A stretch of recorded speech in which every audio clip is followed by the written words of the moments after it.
And now folks will start filing in as attendees, probably mostly the presenters. There's Mary Deericks. There's Todd.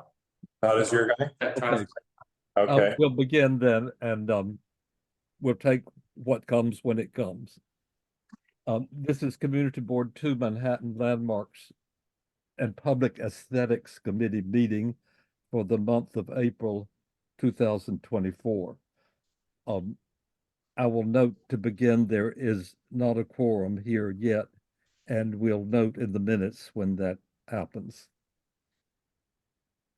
The first application is 158 Sullivan Street to legalize the installation of HVAC equipment in front of a primary facade, installing movable planters and relocating and replacing statuary and installing signage.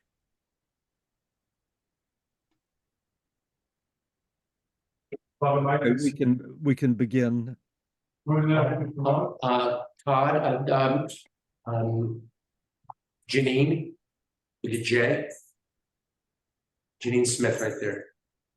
Oh, is someone online presenting it? I'm sorry. Yes, I'm not. Okay, if you'll set that up, Eugene, as soon as that is. Janine is the one talking for St. Speaking for St. She's there. She's the J with the J. Not her. Janine Smith. Scott. Todd Little. Janine Smith, right? Okay. Similar. Yeah. I saw his name. Didn't see. Hi, good evening, everyone. Hello. He went away. Oh, I don't see it. Todd was on. Hello, Janine. My Father Mike, how are you? I'm good. How are you? So do you need Todd? Do we need Todd? Janine, do we need? I'm not, we don't need, no, but I'm not sure if he'll be attending. I didn't get a confirmation from him. He was on, but he logged off. He probably saw me and ran the other way. It happens. Oh, Michael, Lyle. That he's also there.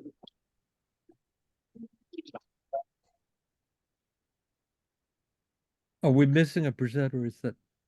Are we waiting for another presenter? I think we're waiting. I think Janine is Michael. I see Michael's name on board there.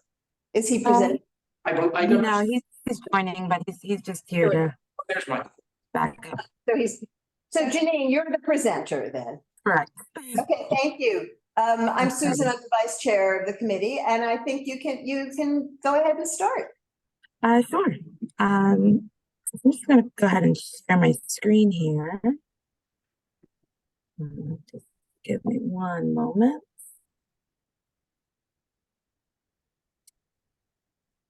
All right.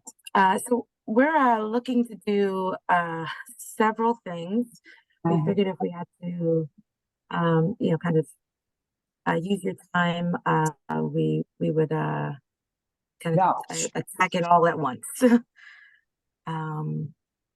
So of course, how many years now into the pandemic, and I'm struggling with the share screen. All right, here we are.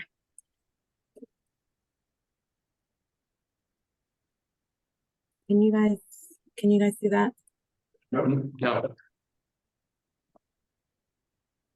Yeah. One of them is forward, so just Spinning wheel. visitor.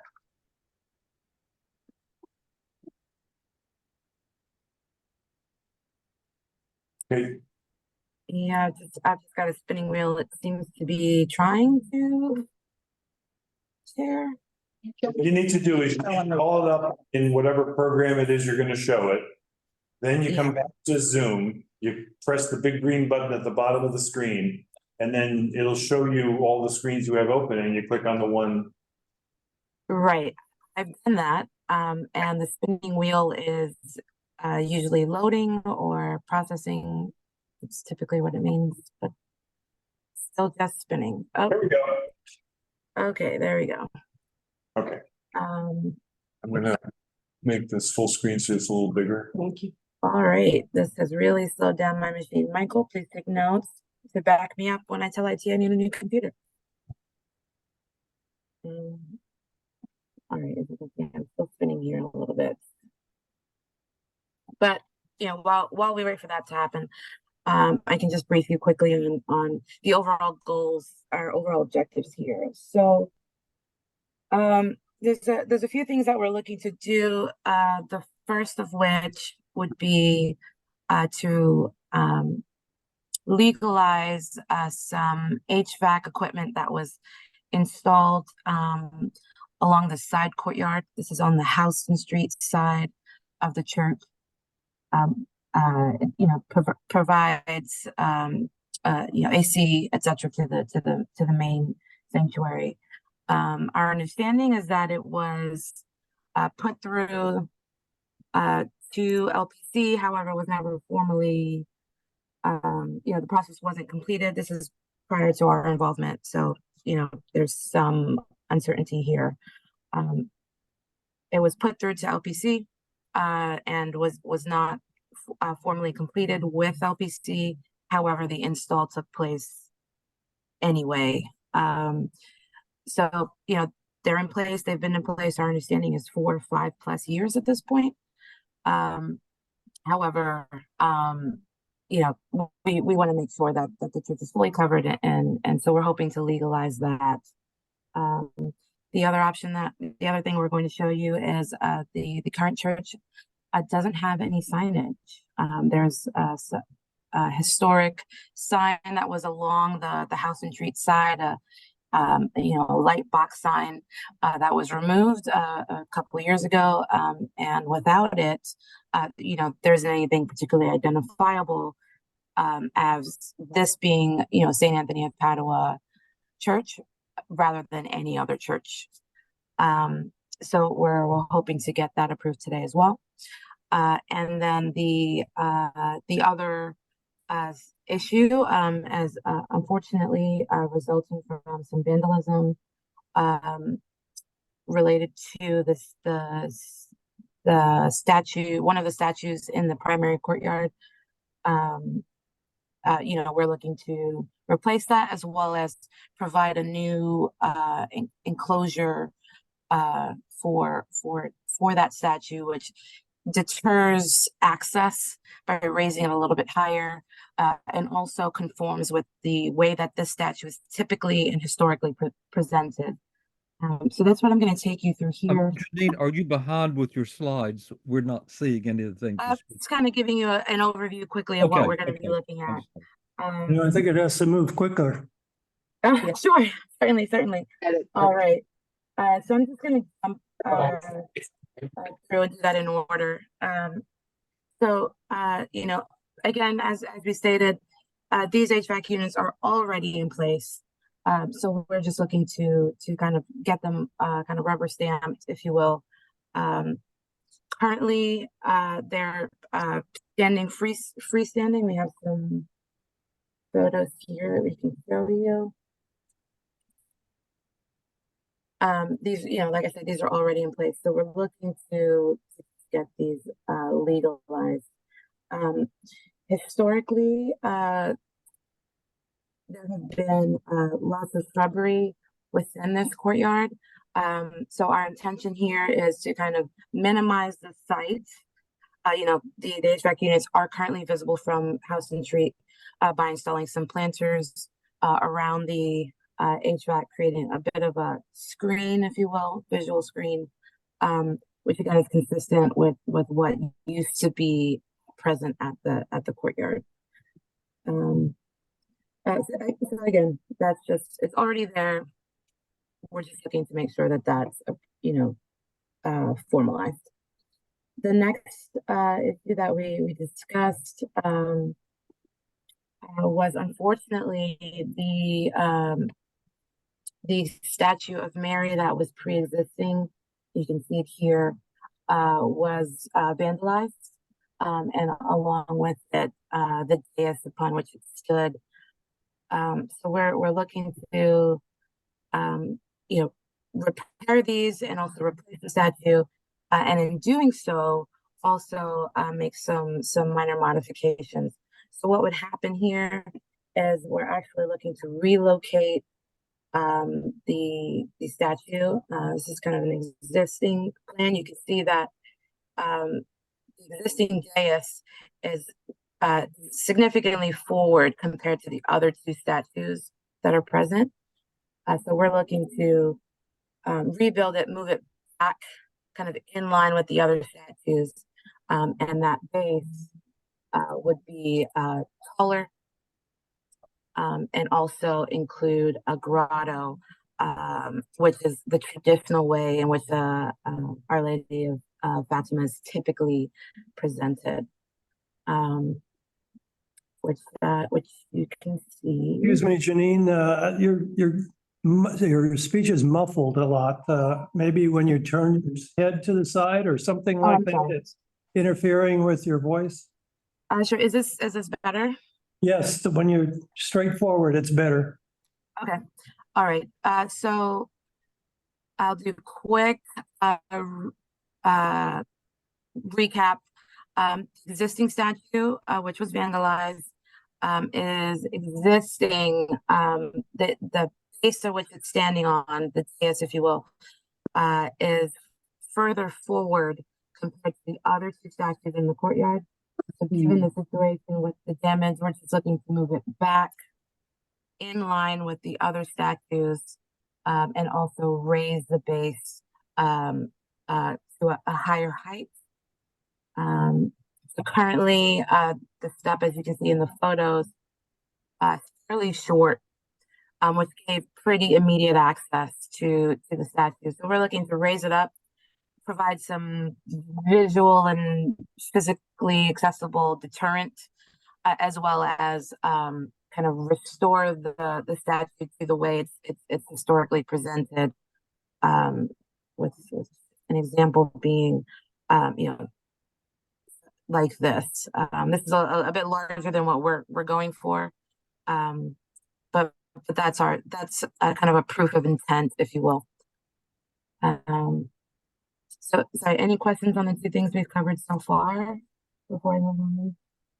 Janine, why don't you finish your presentation and then the committee members will Sure. ask any questions that we may have, followed by any questions that members of the public may have.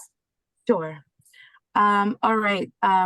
One of the other issues that we're looking to solve here is that the pavement at the existing courtyard is actually in fairly fairly poor condition, just due to freeze thaw. There's been some heaving. There's notable cracking. So existing right now is primarily asphalt across the majority of the plane, and then some concrete sidewalk, if you will, kind of along the base of the church. So we're also looking to, while we're doing this larger project, to just go ahead and get that cleaned up. We're not proposing anything, any material change here, renewal. And then lastly, just want to show you, as we were talking about before, we are looking to do some new signage on the church. Just opening that PDF, just a moment.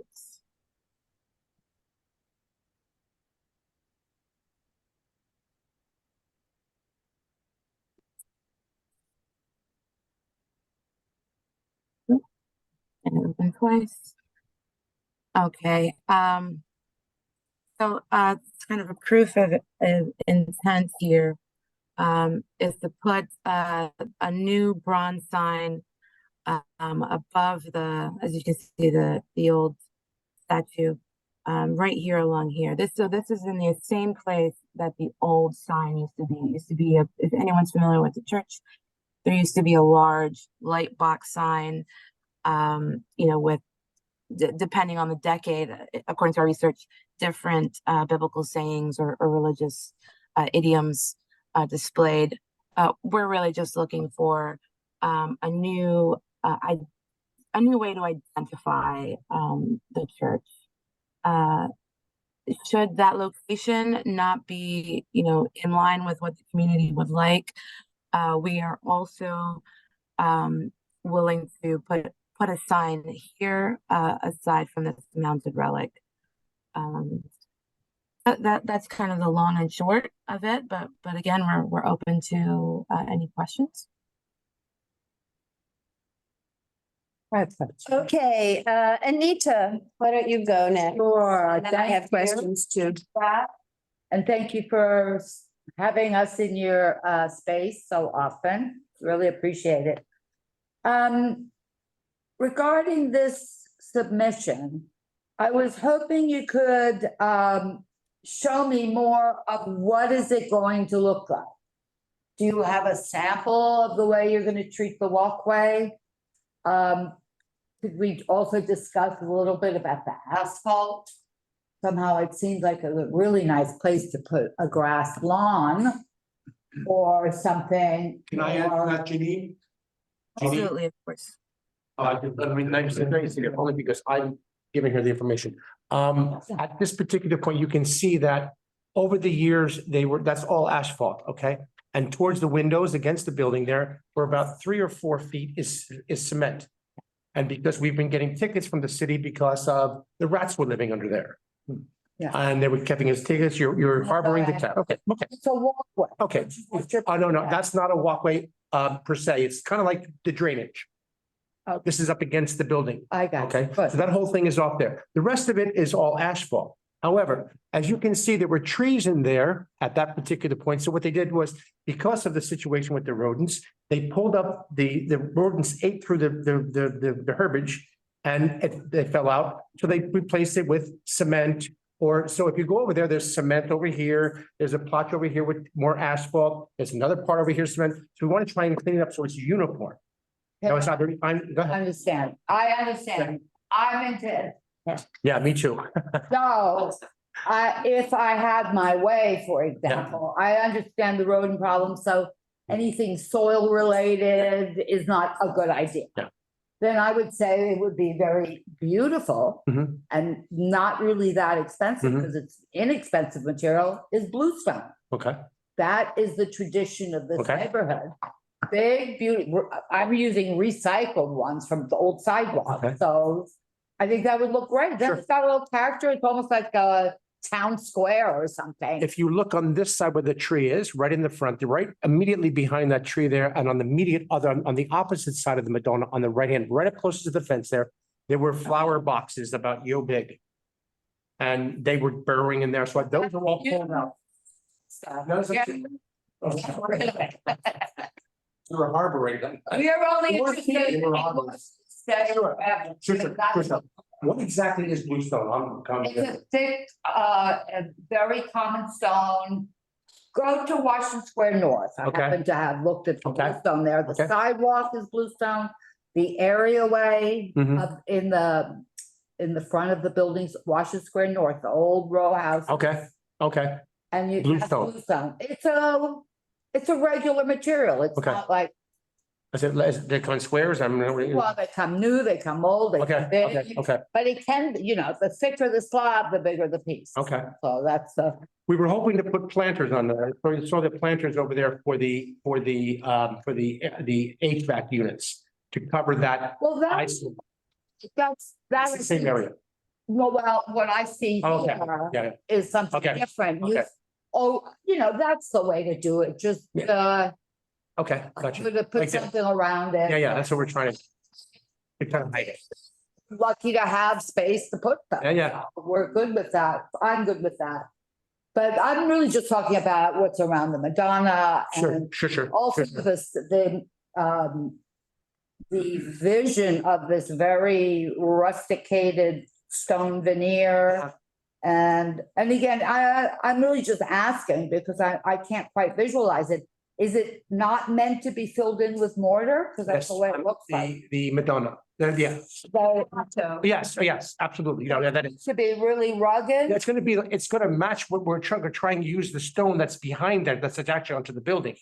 I don't know what to call that, but Have a rubble stone, some kind of. a okay, yeah, rubble- that we're gonna try and, Have the stone already, you're saying? we can get it, we know we can get it. But we don't have it yet because obviously we gotta, Okay. you have to have approval first. But that's what it looks like right now. To the right, to the bottom corner, okay? That's what it looks like right now, but it looks like it's hollow, number one. And number two, they're not full stones, they're only like the facade type things. I don't, again, you have to excuse my terminology. That's crazy. Correct. They, So- they are veneer stones, so they're fairly thin stones. Stone veneer shop and pick something Okay. spectacular. And it's not that expensive. I mean, you know, stone is Yeah, stone. yeah. It doesn't have to be fancy. I wanted But I to, think it should be more natural. yeah, I want to go with the building. Brian, do you? No, Okay, if this is settled, can we move on to other topics? I have a stone. question. The HVAC that needs to be, that you're requesting be legalized, obviously is pretty ugly. I think we can all agree on that. And it- Correct. but your solution that you're proposing is some planters using foliage as masking for the HVAC units. Are these are you proposing evergreens? I don't know what those trees are because. That's correct. They are evergreen. So we Okay. selected dwarf Alberta spruce. So they you know they can get up to about 4 feet tall. Outside of the soil. Right, yeah, my which question was give us- just, obviously, so that we were Okay. good for 12 months of the year. Okay. Correct. Just to get back to that grotto for a moment, I know a couple of aspects of the proposal here don't really include such detail, we don't have maybe a full sense of what you're intending here. I mean, you're sort of mentioning proof of intent, but we're actually used to and required to meet on what we're actually seeing. So for instance, in terms of that bronze signage Yes, on the side of the church, we would typically see what is the size of those Yeah. bronze letters? How are those bronze letters being mounted to your building and all of that? Do you Right. have, yeah, so do you have an indication of Left. that? to the left. So we do. So they're being pin mounted through We don't the have that. bricks. So we do have a detail. We have scaled these. So this is actually the scale that it would look once Okay, installed. great, wonderful, thank you. And there's no illumination intended there? No, Not directly from the sign. We would light from below. the Okay, lights are already there. I see. Okay, thank you. Is there anybody? Also, Eugene, can you please let Bo Riccobono in? I had a text from him saying that he needs to. Oh, yes, I will. Thanks, Eugene. Okay, I don't see him actually. Albert. Yes. wait. Okay, now, is there anybody else from the committee with questions? Albert, yes, Yes, please go Okay. ahead. okay. My question is this courtyard area accessible from the sidewalk? It's hard to tell. It looks like it is not accessible. It is, Albert, it is accessible by two gates. Both gates, one gate is open all, during the day. The other gate is never open, only for certain areas, only for certain times. But there are no benches or chairs. or No, anything. no. And only because at this particular point, as the pastor there, because of the damage that I've seen done so far, I would be leery of opening that up until the Madonna and everything else is secure. Because at that particular point, the way it is right now, she's about 3 feet off the ground and she's been spray painted. Her hands have been broken off by sledgehammers. And the last time she was pushed off the pedestal from behind and smashed into 3 pieces. If we can get this approved, this will put her up about 5 or 6 feet and with something behind her, so you can't get at her. That Okay, would be, and then again, as the pastor, I can tell you, I would like to have people go in there. It's a nice garden. yes, it looks very attractive. It's rather large. Okay, Eugene, Bo is on the phone. He's the Yeah, phone. Yeah, I just found him and I put it, he's allowed to speak now. Thank Okay, you. perfect. Thank you so much. Is there anybody else from the committee with a question? Bo, did you have something or? No, okay. Is there anybody from the public who wishes to comment? Excuse me, I have a picture of the old signage. Would that be useful or no? The light box. Right. I don't think we need that. Does anybody else? No. Yeah, okay. Yeah. Thank you, Mark. No, we're good on that. Okay. Ann Mitchell tree. Ann, you will be unmuted in a moment. Hi, and you can, you're unmuted, so you can go ahead and speak.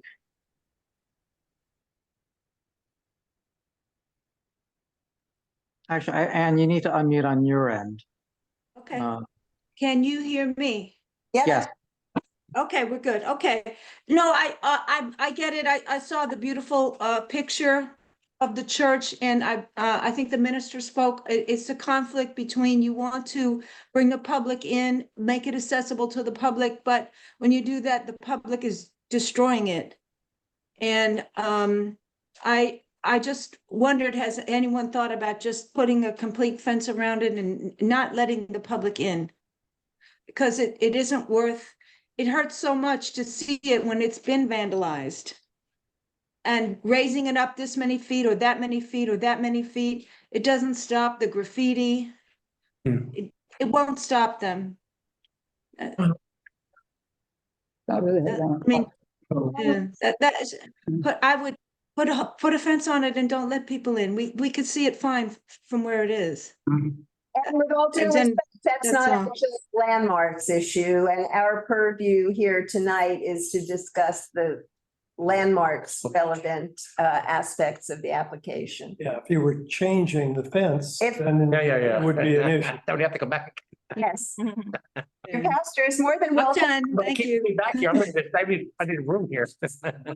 Once, if and when it's decided that that's what the church would like to do, they're more than welcome to come back and present that to us. I think opening during the day would be just only during the day would have, when somebody's there, would be a possibility of doing that, but we'll, that's another thing.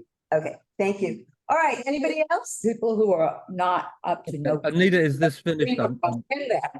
Really? That's the fence. Okay, They help us. They're the ones that are, thank you, Janine. not the nice. Thank you everyone for your time. They afternoon walker. And I'll see you probably in the next couple of weeks anyway. I'm always back here. Get a room. Okay, we can move now to. Okay, before we move on, there are a number of things that need to be said about the rather more complicated applications.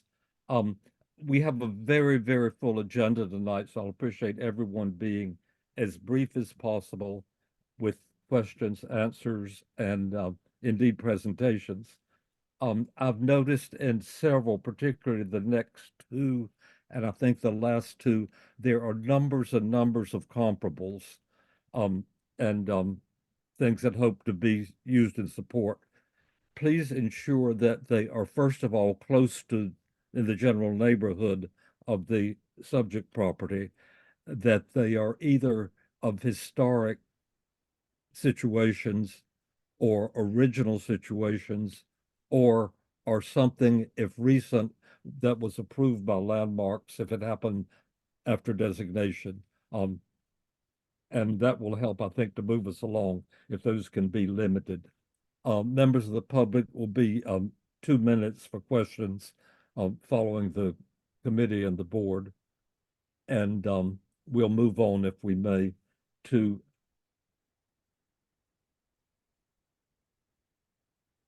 150 West 11th Street, the application to legalize the installation of stoop gate without LPC permits.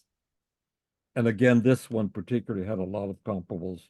We're very familiar with the neighborhoods and stoop gates in general. We're eager to see how it is with this building. Eugene, are the people on and up? Yes, if the applicants could raise their hand, I have one. applicant who's being promoted. I don't know if there's anyone else in the attendee list that is part of this presentation. If not, we have Golnaz, who has been promoted. Yes, hello everyone. My name is Golnaz Komeli. I'm the expediter who proposing this application. May I share my screen now? Yes. Thank you. Can you see my screen? Yes. And if you turn your, do you have a camera as well? I do have a camera. Yes, sorry about that. Can you see my camera? Hi everyone. Hello. Thank you. Hi, thanks for your time today. I'm proposing this job. This is the legalization of existing stoop gate. As you see in the picture, the location 150 West 11th Street. We had a notice of violation from LPC and they were recommending to join your board for approval.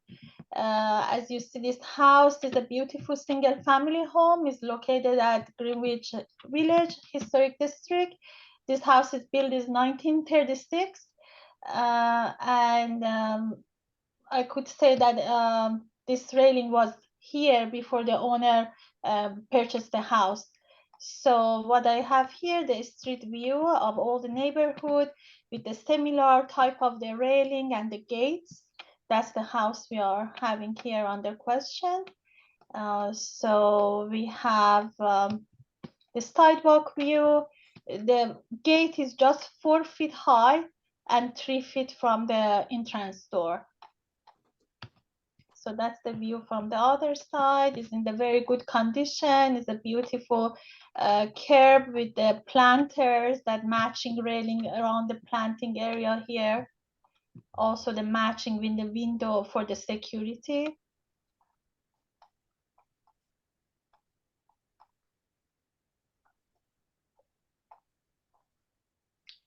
So the gate here, I have a 4 feet gate and 3 foot long, and this is the fencing by the next neighbor, adjoining neighbor. Yeah, that's it. That's the only thing we are legalizing tonight. Okay, thank you. Could we see, please, the whatever shows the existing gate best, probably the photograph at the beginning. Yes. Here. No, the next one, the close up of the fence itself, This of the one? gate. I think it was the second picture one. Okay. You just had a picture of the gate. Yes, I do have the There. picture. No. Okay. Sorry. Page 8. That's There we the go. gate here.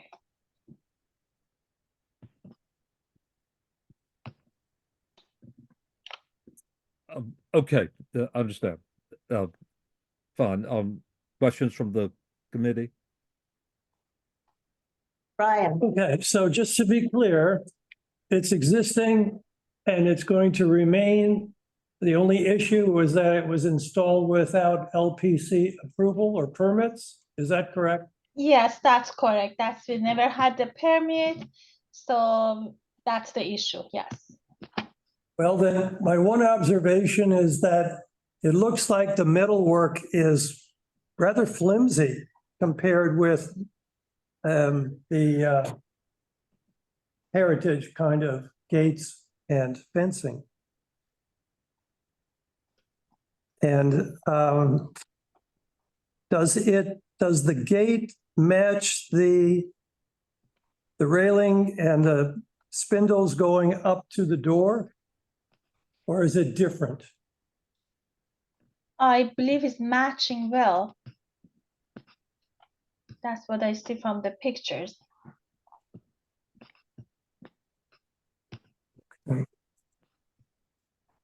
Let me see. Yeah. Oh, and one thing else, and what was the date of the installation of this fence and gate? The owner actually purchased the home with the gate. So there's a neighbor, or there's the owner this house was built in 1836. There's no date that really when it was installed because owner bought it with the same gates, so they're not sure. Okay, thank you. Anybody else? Anita? A question, on this row, this 1836 row of buildings, are any of the other stoops with a gate? You mean maybe in the back of the house?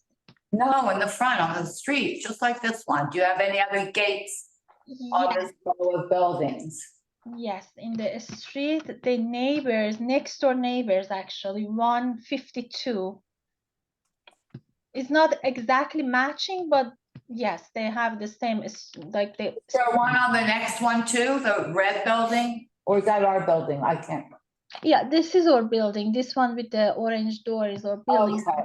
Yes, this one matching fences, but not any gate. They don't have no gate, but 148.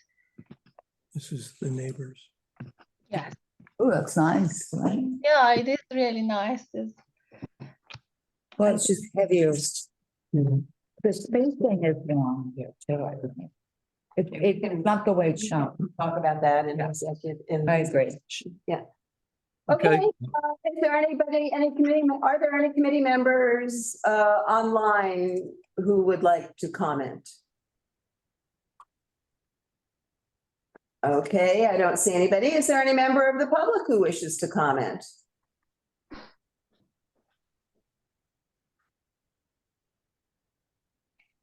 Nope.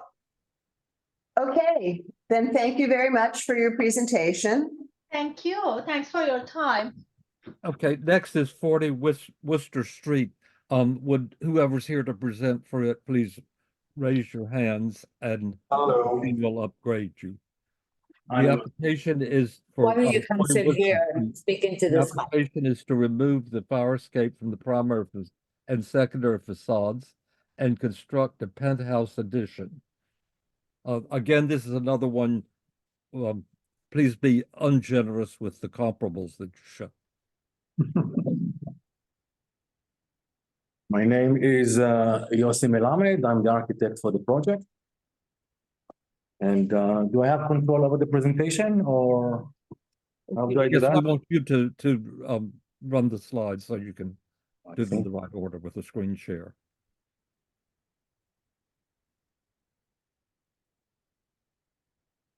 You'll need to log into the meeting. Oh, I see. I don't think I did it. I'll do it quickly.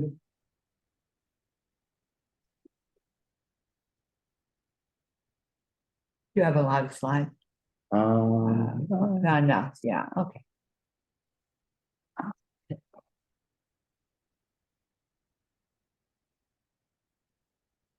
There.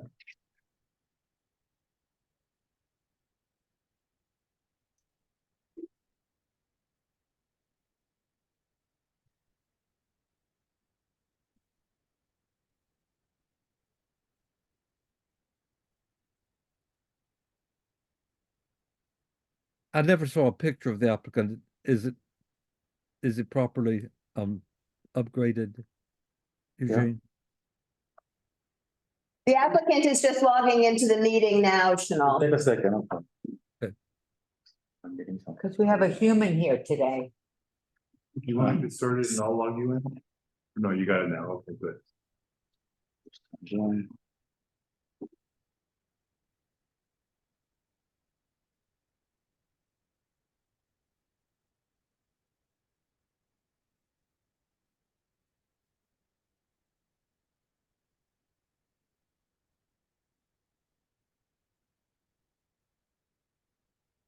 If this one needs more time, we can move on and come back to it. No, I'm almost there.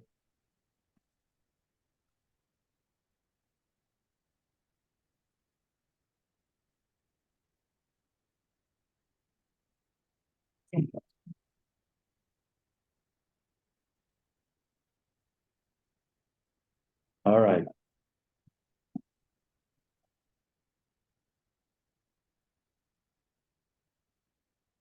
If you raise your hand, I can promote your within Zoom. If you raise your hand, Yep, I can promote your login. thank you. Eugene's got it? Okay. Now I can go with join us.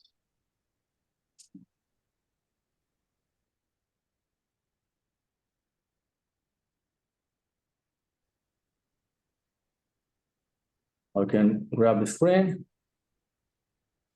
Share. Okay. So we're talking about 40 Wooster. 40 Wooster is located at the southwest corner of the cast iron district. It's a building that was built somewhere in 1895. Excuse me for one moment. I'm going to ask you to speak up and be aware of where the microphone is so that people who are attending via Zoom can properly hear you. Thank you. Not a problem. It was built in 1895 and it used to be a commercial building. I must say that I worked on this proposal in 2015. I presented a very similar presentation for the same scope, which was approved by the committee and Landmark as well. And we are presenting a very similar scope with a different ownership. I will take you into the scope of work in the next slide. The scope of work is as follows. We have two elements for discussion. One is removal of the fire escape, and the second one is the rooftop addition. We have a penthouse addition and fire escape removal. These two photos represent the building as it is right now. I must say that we also have a separate path of presentation and review with Landmark, and we have a scope of restoring the building, replacing the windows, cleaning the facade, and bringing this building into its glory days. It's currently deteriorating. All the grout is falling apart. There is graffiti, window AC in all kind of location, and this is our complete scope. But today we're going to talk about the fire escape and the rooftop penthouse. I'm going to show you a few technical drawings, and then we're going to talk about the design itself.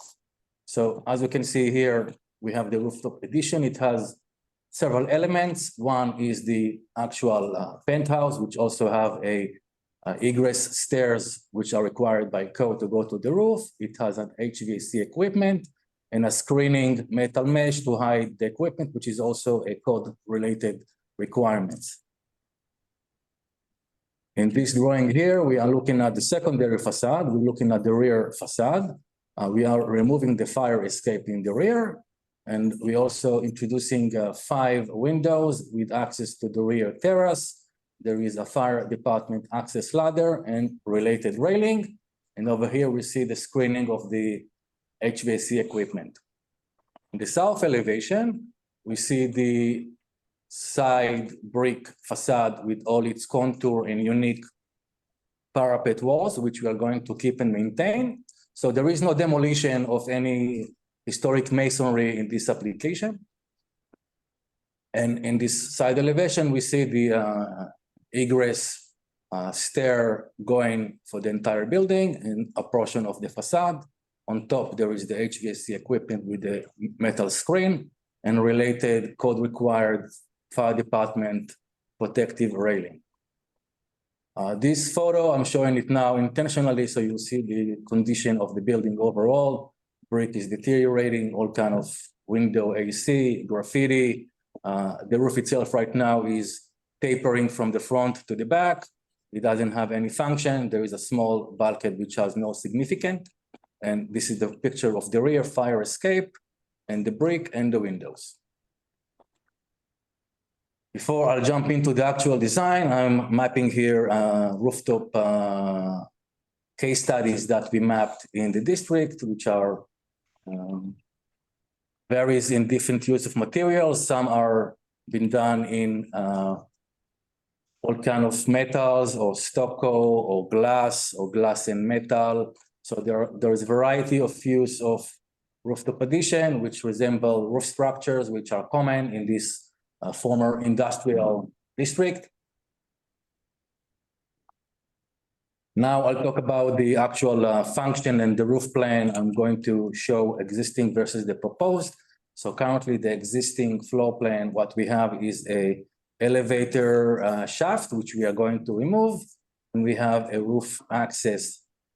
The roof is flat, sorry, sloping from the front into the back. And there is the existing parapet. All existing elements which are visible are going to remain and going to be untouched. The proposed design, we have a strategy here. So first we located the building core away from the visible, partial visible point of view. So it's far into the north, tucked in, not in front of the building. Also the entire roof addition from the primary facade is set back far into the rear, so it is not visible at all. We also decided not to extend the elevator all the way to the roof because it was not necessary, and also we would like to reduce the visibility overall of all kind of new elements on the roof structure. The design that we have include the following. We have an egress stair going from all the way from the cellar to the roof. We have a penthouse which have an interior stair. Interior stair, it has a bathroom, a spa tub, and several windows and doors facing the rear terrace, and also two large openings facing the front terrace. In the front terrace, we have a retractable canopy, which also we're trying to reduce visibility. It will remain open if it's not needed to be closed from a fabric, which is barely visible as well. This is the level above the penthouse, which will have the HVAC equipment. We have all the required heating and cooling equipment on the roof. The code requires us to cover it with a metal screen mesh. So these are the screen mesh. And then we have a fire department access. So we have to go from the front of the building to the back. So this is the ladder, and this is the ladder to go to the back. And we have to use protective railing while fire department performing their tasks. So we have a railing, metal mesh, and equipment. And now this is a zoom on the actual design. And I'll start by just explain our approach. So our approach is to have a kind of modern, simple design with basic geometry, with no ornaments of any kind, that will be utilitarian in nature and will be secondary in presence. You know, the building itself is the building, the addition is tucked in, toned down, and has no characteristic that will compete with the actual building. So this is the front facade. We are using cladded travertine stone in rectilinear form and shape with minimal joint lines, so it will look monolithic and will not create a secondary pattern in the building. This particular elevation is not visible from any point. This is the primary facade. At the top here, we have the rear facade, which is a combination of 5 paneled windows accessing the rear terrace. On top of it, we are using a fluted glass to screen all those HVAC equipment in the back. And we have a ladder accessing for the fire department to go from the front to the back. On the south facade, we are maintaining the existing parapet wall, which is kind of reddish brown brick. And part of the egress stair, for example, is set back all the way to the north. And this portion of the addition is lining up with the parapet wall, and we're keeping the coping to have some kind of a separation between new and old, so they will not compete. These are the screens, and behind that you can see the mechanical equipment. Looking closely into the material, I'm going to start from number 2. Number 2 is a zoom of what this addition will look like. We have the kind of travertine cladding stone that represent the retractable canopy in an open position. It will have a kind of oyster bright color to it, and once it's folded, it's completely open. There is no structure or roof that will further create some kind of partial visibility. The canopy itself stands on a column that supports it. It's a chrome-plated column that is barely visible. And this is a look at the actual travertine panel size. In this drawing here, I'm showing you the existing versus proposed in a section drawing. On the bottom, you can see that we have this elevator shaft that we are removing. This is the roof bulkhead that provide currently limited access, and we're proposing to lower the roof into one level.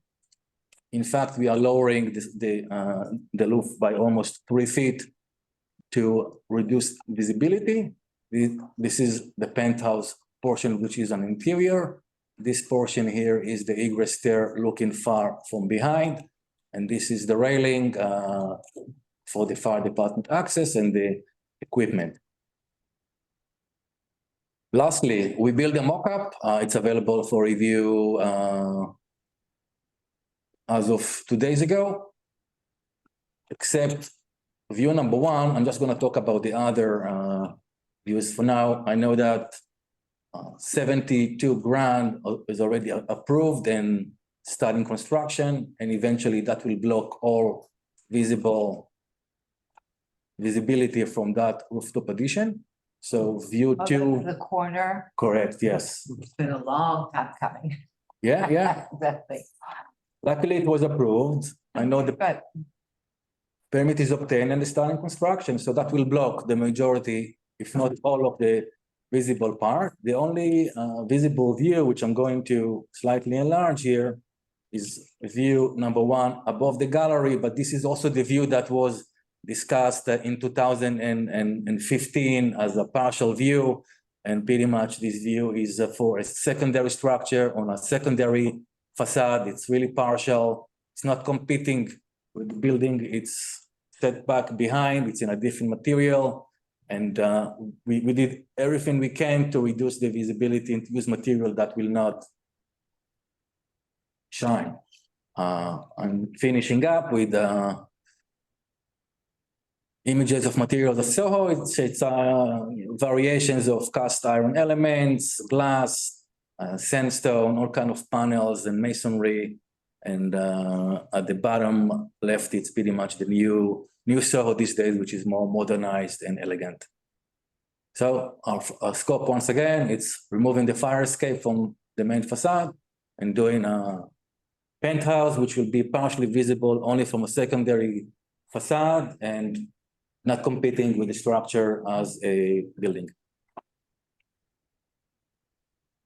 Okay, does anybody, Anita? There's several things I'd like to get before we Oh, have. sorry, Cheryl, go ahead. Well, to the design of the penthouse, how high is the penthouse? The penthouse itself has a headroom of 9 feet. 9 feet. Yes, correct. Because we That's have, above the roof, the Correct. new roof surface. yes. And then, in addition to that, the mechanical equipment is how much higher? Or what's An the addition- on the top An of it? additional 7 feet. Okay, just one moment.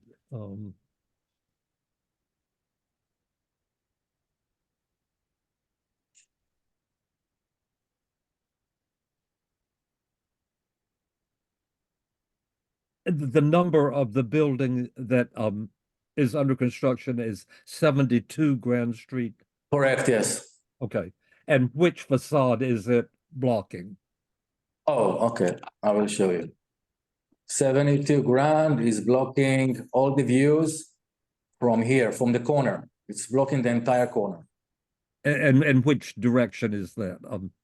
It's blocking the, I'll say, south and west. Okay. Those are all, I'm fine. Susan, we'll go on to the questions. I think the best view is here, as you can see on view 7.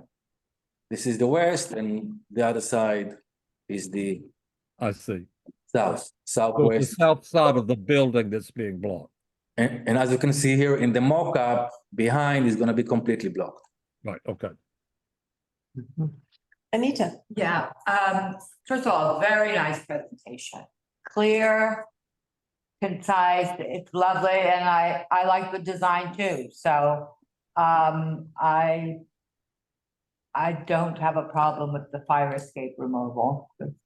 They're a nuisance to paint and they touch the facade and stuff. I'm happy with that. I guess the one question I have is, I'm trying to locate the retractable fabric. I see. All right. So let me show you how it is on the plan. What's the best way to illustrate it? Okay. So. Also, I would like to say that, you know, that I appreciate the fact that they use so many of the tools that we have to minimize the visibility. Both lowering and leveling out the old roof structure and placing it back from the facade. And that's very nice. Thank you. Yep.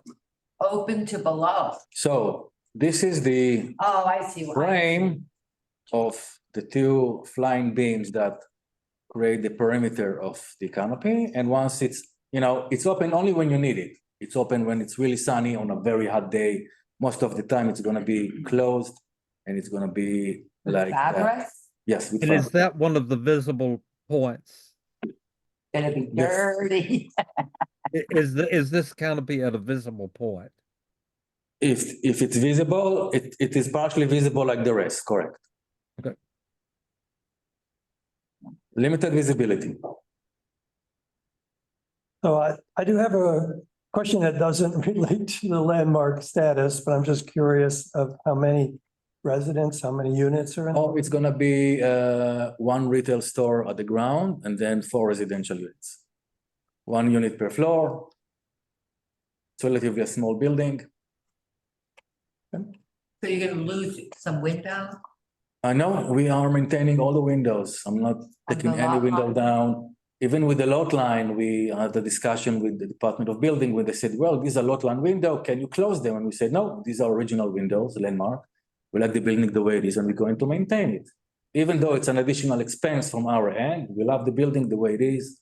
And we'll. Well, it's the adjacent building that you have to talk to. Yeah. Because they could cover you up. We still have some kind of buffer zone for the windows because the way the property is located, it has 4 different lots, as you can see here in the property line here. So we have 4 lots, which are, so the window are actually not at the corner, they are the second and the third lots. So we're gonna keep them, we have about 5 feet or 10 feet from the The neighboring building. sideline, but yeah, that's Correct, great. yes. I'm happy for that. Okay, I'd like to ask about that pesky view number 1, where you've got your vulnerable spot there, where it's visible. And I would just like to understand what actually Seen, okay. is being seen, exactly. I will tell you exactly.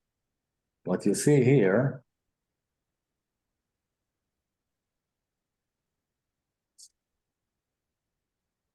What you see here is the rear part of that addition.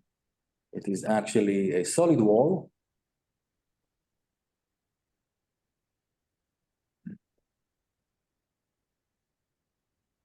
You see the equipment? Yes, Solid wall. You don't see the canopy. The canopy is all the way up in the front. So that's what I was wondering about. So you're just seeing solid travertine and the metal screening. and metal mesh, yes, correct. Okay, thank you. Welcome. I have 2 things that I missed asking. This elevator structure that's being removed, does the elevator then terminate within the penthouse structure? So what it is, it's not to code elevator that we're going to remove. The actual parapet wall which is associated with that is going to remain. And instead we're doing an elevator. There's the other side nothing of the building. replacing it that we see. We are placing the elevator on the other side of the building. Okay. Susan, sorry, carry on. All right, do any other committee members attending remotely have any questions for the applicant? Okay, would anybody from the public like to comment? Okay, that's it. Thank you very much. Thank you so much. You were so clear. We really appreciate that. Yeah, Thank you. thanks. Important for us to be clear and to. Thank you very much for such a clear presentation. Thank you. Yeah, we all picked up on that. Your, Yeah. this is will be inside if you need me. Thanks. Would the people for 7074 Gansevoort Street please raise their hands? And Eugene will upgrade you as I read. The application is to install new signage and lighting, modify the storefront infill, modify the marquee roofing at the Gansevoort Street and Washington Street facades. Oh, that's it, facades. When you're ready, please. Great. Good evening, everyone. Can you see my screen okay and hear We me can. okay? Wonderful. Excellent. So thank you for having us. My name is Julie Rosen. I'm from Higgins Quays Barth and Partners, and we're the preservation consultants on the project. I am joined this evening by my colleague. Just a little slower, the sound is. Slower. Oh, is it not great? I can absolutely speak slower. I was just introducing myself, Julie Rosen from Higgins Quays Barth and Partners. I'm joined this evening by my colleagues Cass Stackelberg and Treya Betty, as well as Maria Carciniti and Leif Schindler from Atmosphere Design Group. They are the designers for this project.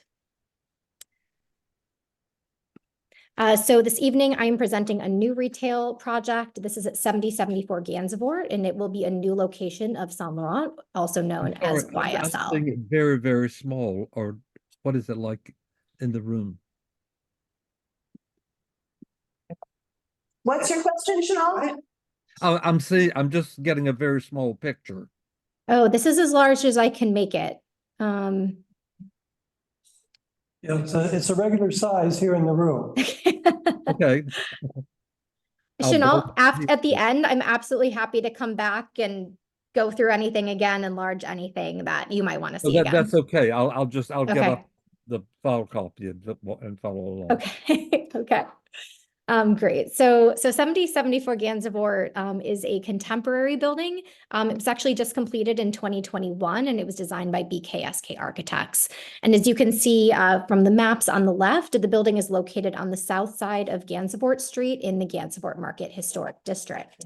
And here we have a larger view of the building with a little bit more context. As you can see, it's located on a prominent corner site. It has retail frontage along both the Gansevoort Street elevation as well as the Washington Street elevation. Now, while the building is 6 stories tall, YSL will be occupying all of the retail space on the lower floors. So that will include the basement, the ground floor, and the second floor. And here I have a couple of proposed elevations. So the proposed elevation of Gansevoort Street is on the left. The proposed elevation of the Washington Street facade is on the right. And I just wanted to pause here to give you a high-level introduction to the scope of work, which Chanel, I know you introduced for us. But just to clarify, so the scope of work does include storefront infill replacement. This is largely about swapping doors. There are a lot of them for windows, for display windows. We're also proposing the installation of signage and lighting at very specific locations throughout the storefront, and also proposing changes to the roof cladding material of the 2 marquees. Did you say adding signage and roofing for the marquees? And yes, Okay. correct. And I'll go into the details in a bit. Yes. But I'd first like to just look at some existing conditions photos of the ground floor. So the top photo here, this is a view of the existing conditions of the Gansevoort Street facade. On the bottom here, these are the existing conditions of the Washington Street facade. So some similarities, some differences that I'll go through. But I think the thing that's most kind of noticeable about the storefronts right now is that there are a lot of doors. There are 3 entry points on Gansevoort Street. There are 3 entry points for the retail space on Washington Street. However, all of these doors, they're not necessary for a single tenant space. When the building was designed, it was anticipated that there could be multiple tenants in the building, but of course now there's just going to be 1. I did just want to note for clarity that this This door on Washington Street is the main building entrance. So that provides the access to the upper floors. That is not part of the scope of work, nor is the service bay on Washington Street, but all of the other bays are part of the retail space. As you can see, besides the doors, there are some other large display windows throughout the facades. In general, the large openings intended to resemble loading bays, and then some of this asymmetry of the pier design on Gansevoort Street. These were both part of the original design intent for the building. And in our current proposal, the intent is really to stay within this design language that's already been established. As I pointed out before, there is one marquee on each elevation. And throughout, there's a mix of materials on the storefront. So the storefront systems themselves are aluminum. The facade surrounding is brick and limestone, but we have granite column bases and granite at the storefront bulkheads. And then the marquees are steel. Luckily, because this is a new building, we actually have all of the specs for matching all of these materials in the new design. So that's going to be really helpful. So looking more closely just at some details of the existing conditions, particularly the storefront infill and the marquees. I'd just like to point out the storefront infill, it has contemporary details and profiles. So we have exposed metal piers, channel profiles are used for the window and door framing, and then the granite here is used for the sills and the bulkheads. Looking at the marquees, on the left here is the marquee at Gansevoort Street. On the right is the marquee at Washington Street. These are steel framed. So while the front faces are solid, we have these perpendicular steel members. They have this kind of punched or perforated pattern to them. And then the roofs, as you can see, they're glazed currently with clear glazing. So transitioning just to look at the context of the historic district, we've been looking at 7074 Gansevoort kind of through two lenses. The first is that the building, of course, is contemporary, so it has new materials, features, and use. But we're also looking at it in terms of the historic context. What is the building's relationship to the larger district surrounding it? And so we've looked back at the historic district. Here we have a couple of photos from the 30s and 40s to really get a sense of what, the signage and kind of the character and the energy of the district was like historically. And here we have a couple of views of 14th Street. What we're seeing is that both marquees and building facades were utilized for signage. And again, throughout the district historically, we see that signage was often installed on upper floors of buildings. So no matter the scale of the building, we're seeing signage employed on those upper levels for identification to, show who's in these buildings. And we see different types of perpendicular signage utilized historically. So that includes some large projecting signs like we see here in the center photo. Large projecting panel signs were also employed. And then in the right photo, we see a mix of projecting novelty signs and bracket signs. So really quite a mix utilized historically. We also looked at how signage on marquees was treated historically. And as we can see here, just a few examples, we see that signage was installed on the fronts and the sides of marquees. And I just wanted to point out this right photo. So this is actually a historic photo of 46 Gansevoort Street, which is just at the other end of the block from 7074. And moving now to some contemporary context. So we do see throughout the district a number of different signage types that have been approved throughout the years for new retail and restaurant spaces that have gone into these buildings. And so we have a few examples on the top and here on the lower left, showing signs attached to the face of marquees. As you can see, they've been approved in various scales and designs, approved at both staff level and at the commission level in recent years. We also see a halo lit signage approved for retail entries in the district, and also projecting blade signs with 2 points of attachment have also been approved. This particular building spans the block from Little West 12th Street to West 13th Street and has numerous projecting signs for the retail space. We also see signage, just like we did historically, currently installed at upper floors of buildings in association with retail use on those floors. Again, just showing a few examples here. Looking at canopies or marquees, we identified quite a variety of roof treatments throughout the historic district. We're showing just a few examples here, but what we've seen is that there's a really interesting range of solid metal, opaque glazing, transparent glazing, all utilized in both contemporary and historic applications. And so we've looked at this variety of treatment in the district as inspiration for this new project. And finally, we also looked at lighting suspended from marquees. We see this quite a bit throughout the district, again, in combination with a variety of different marquee roofing types. And again, just on the right, wanted to point out, this is an image from 52 Gansevoort with this variety of globe light fixtures. This, again, is just down the street from 7074 Gansevoort. So turning to the design proposal, here I have existing and proposed elevations of the Gansevoort Street frontage. And I just want to land here because I think it's helpful with the side-by-side comparison. I also have enlarged drawings for you after this, but I just wanted to point out the big moves that we're making here. So the first is the replacement of the existing storefront infill. So with new doors and new display windows. So as you can see here, we're going from 3 door locations on Gansevoort Street to 1 central door location on Gansevoort Street that will be the main retail entrance at this building. So again, as I mentioned before, one retailer doesn't need all of these stores, so this will be focused at the center of the facade. All of the new infill will match the existing in material, detail, and finish. So again, the intent is really to maintain the design intent of the original building, but just adapt the infill configuration for the retail use. We are also proposing the installation of non-illuminated signage at the face of each marquee, as well as installing 1 banner sign on each elevation. So you're seeing the return elevation here, but we're proposing 1 banner sign at the 2nd floor of each elevation. Those will not be illuminated either. The only illuminated signage that's proposed is this dimensional sign just adjacent to the main entry that will be backlit behind dimensional letters. And I have details to show you for all of this. We are also proposing, as I mentioned, some modifications to the roofing of the marquee, as well as the installation of lighting under the marquee. Now, this slide is showing the existing and proposed Washington Street elevations. The scope is pretty much identical to what I just went through on Gansevoort Street. The only difference on Washington is that there's no ground floor signage proposed. So that's only occurring adjacent to the main entrance on Gansevoort Street.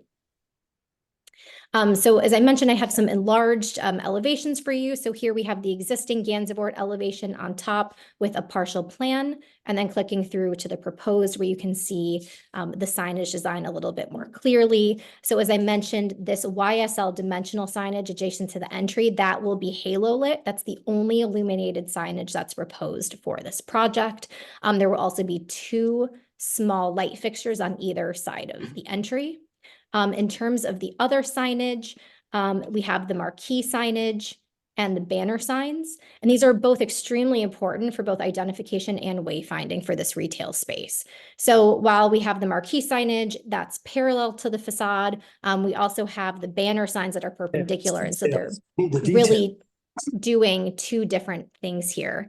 So as such, the different signs will be visible from different vantage points, depending on how someone's actually approaching the building. And just as an example, Gansevoort Street is very long view sheds. So that perpendicular signage up at the 2nd floor is going to be very important for people as they're approaching the building from the east.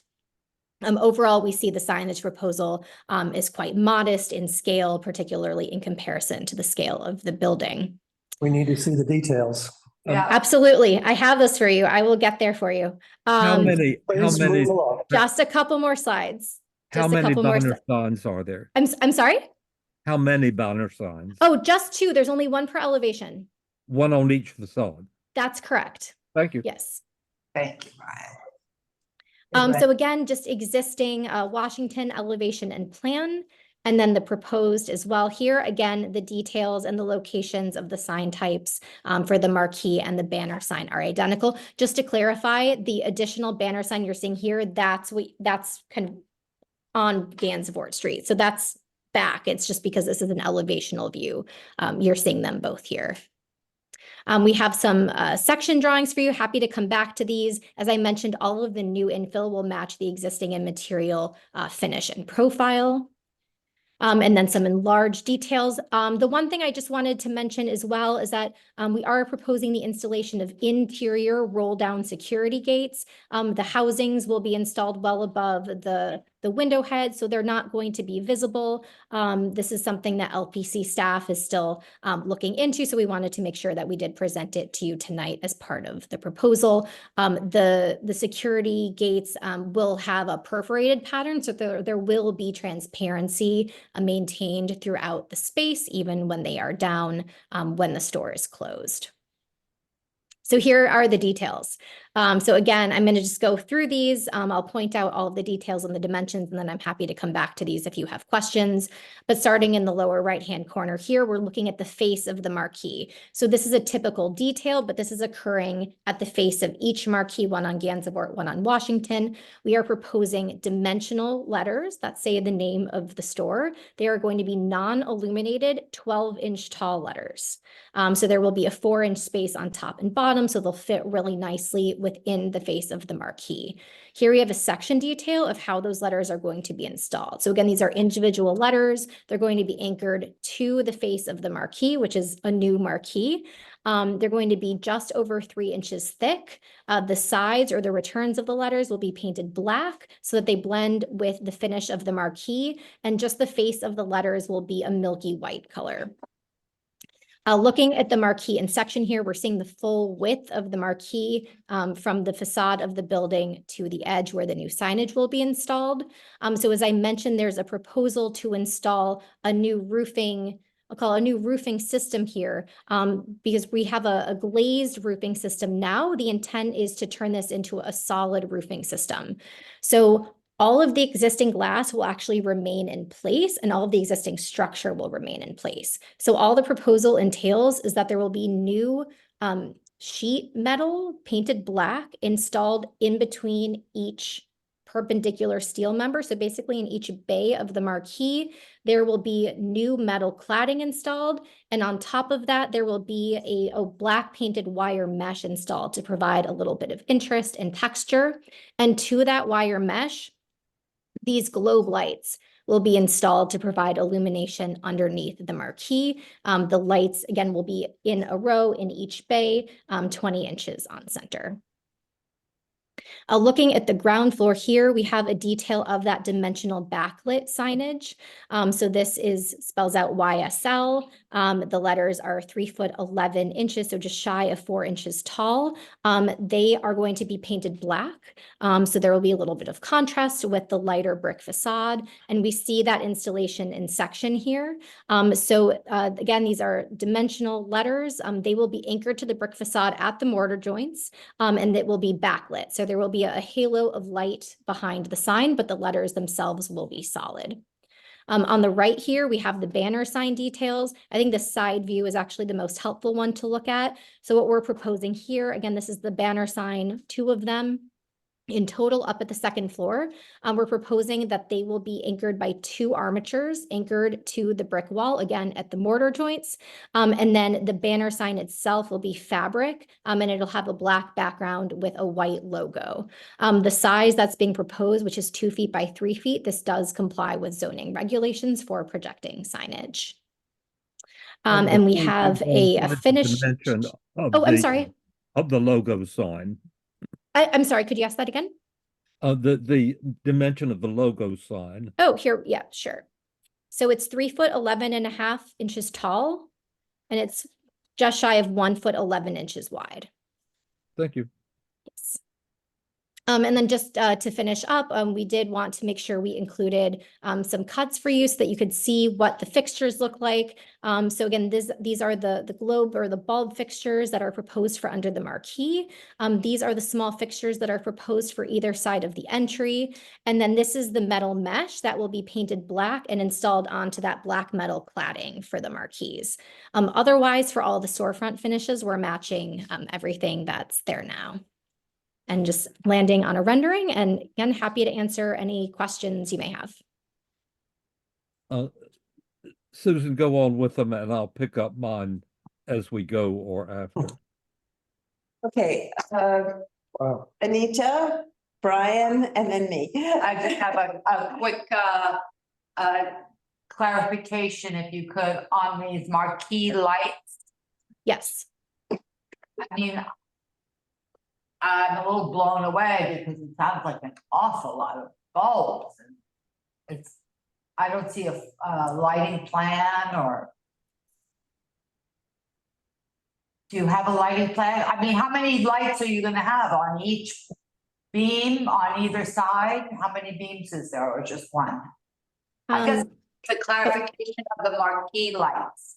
Please. Absolutely. So, right. So, I'll show you two. We don't have an RCP in this deck, but I'll try to explain it the best I can, and you can let me know if you have more questions. But, so as you can see here, so there are 7 lights proposed per bay.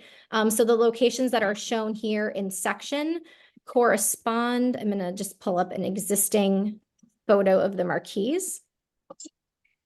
So the lighting is going to be installed 1 strip per bay. So they'll be centered between the perpendicular structural members. 1 for either side of the beam. Yes, so they'll be centered within. In the middle of the ceiling? Yes. How many are in each? 7 per row. 7 in each marquee. Total fixtures? The total number in each marquee is how many? It's a big deal. I don't know. Yeah. I might need to do some quick math, Chanel, but there's going to be, so within each bay, there will be 7 fixtures, but they're small. They're small fixtures. Okay, so how many is that total?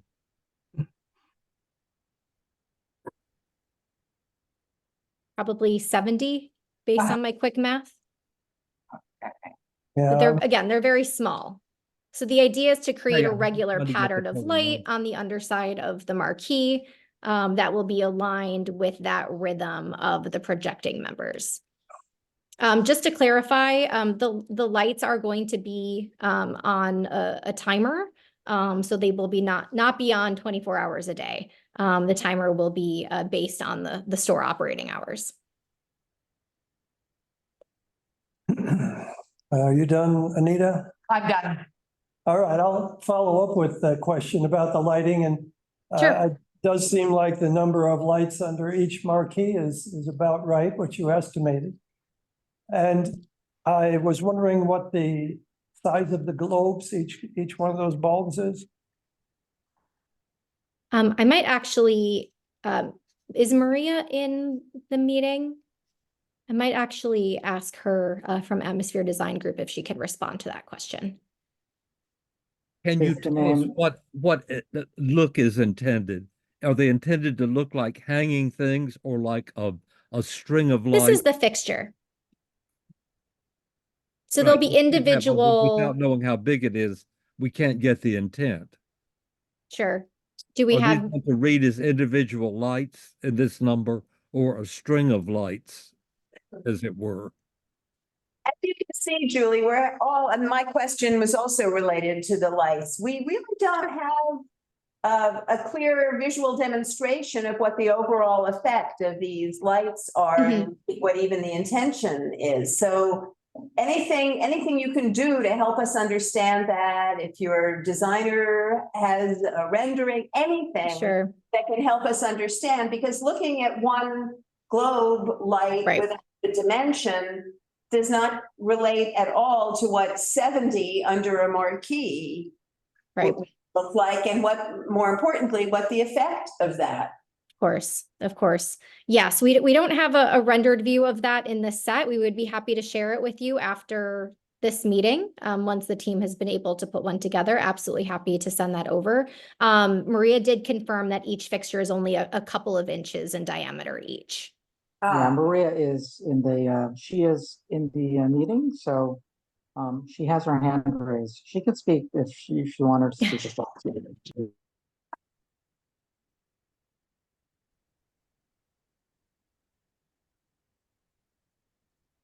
Maria, do you have anything to help illuminate our problem here? Susan.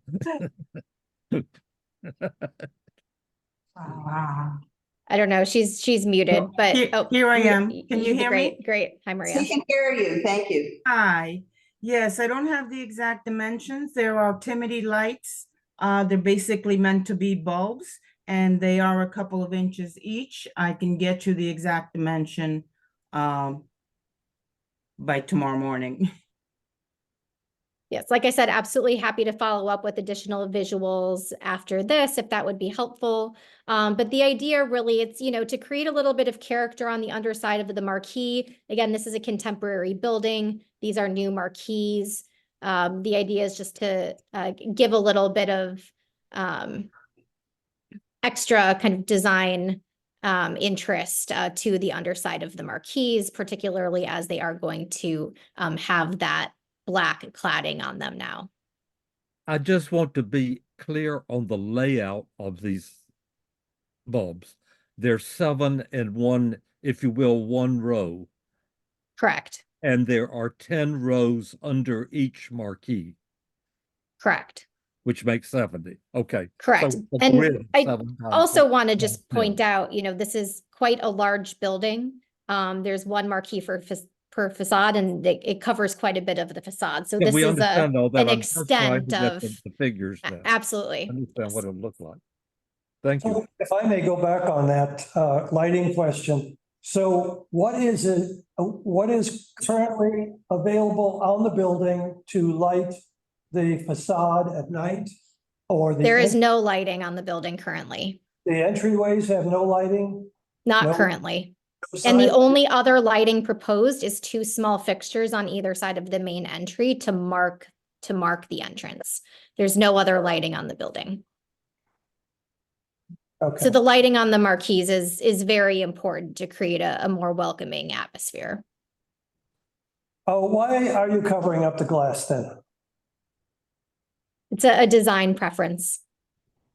Well, creating a design problem then. All right, thank you. That's all I have. Okay, just again, back to these lights under the marquee. Mhm. Is it just a visible light bulb, or is there a fixture around that bulb, and how do they mount to this marquee? Maria, can you respond to that? Yes, it's a fixture, but the fixture, it's meant to look like a light bulb. And the reason why we have put the opaque panels on the underside is to hide the wiring. We have the light fixtures, which are the bulbs. And we also have security cameras on the underside of the marquee, one on each one. And the panels are meant to hide all the wiring behind it. So the fixture is the bulb, and that is 2 inches? I would think it's a little bit larger, maybe 3.5, 4 inches at the most. So what is the 2 inches that you mentioned earlier?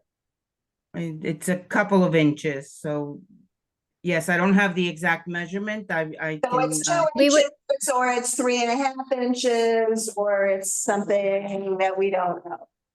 Right, I do not know the actual dimension. That's an important thing for us to know, and the difference between 2 and 3.5 multiplied by 70. As I mentioned earlier, we will absolutely pull a cut sheet for you and would be very happy to follow up after this with that additional clarification. Great, thanks. Albert, I see you've got. I have a question about the marquee, if we could do that. Absolutely. Do you prefer an elevation, Chanel, or the section? Could you show the picture of the existing condition? Oh, sure. Marquee? Absolutely. Okay, and the picture you were showing of just the skeleton Yes. is what it looks like without the existing. Sorry. Okay, is this what's existing? This is what's existing. Yes, this is what it looks like when you're standing adjacent to the marquees at the building today. Now at Yes. this very moment. Okay. Exactly. And contrast that with the proposed. I don't think they show it. We have it in section. We I have it think- in I section. think it was the next. No, the picture of there was a rendering. No, they don't have one. This is the view.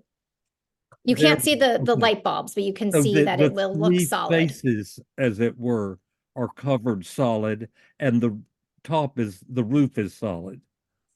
Only the roof will have the panels installed on the underside of the marquee, so the glass will remain. The panels will be installed on the underside of the marquee in between each perpendicular structural member.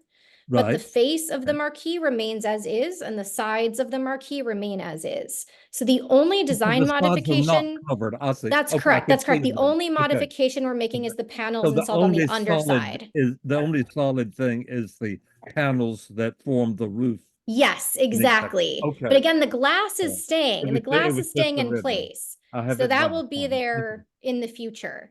This is really just, again, installing the panels on the underside in between those structural beams. Okay, Albert, I think it's your turn. Okay, two questions. One is about windows. Okay. There are many, many windows on the two floors. All of those are completely clear. Is that correct? That is correct. In spite of all the cross hatching in the That is correct. Yes, I apologize for any Okay. confusion. All of the glazing is clear. Yes. Completely clear. Okay. Completely clear. Yes. The other question is about the doors. Okay. There are 5 doors, is that correct? I believe so. There are actually 6. Oh, sorry. Let me go to the 6 doors total.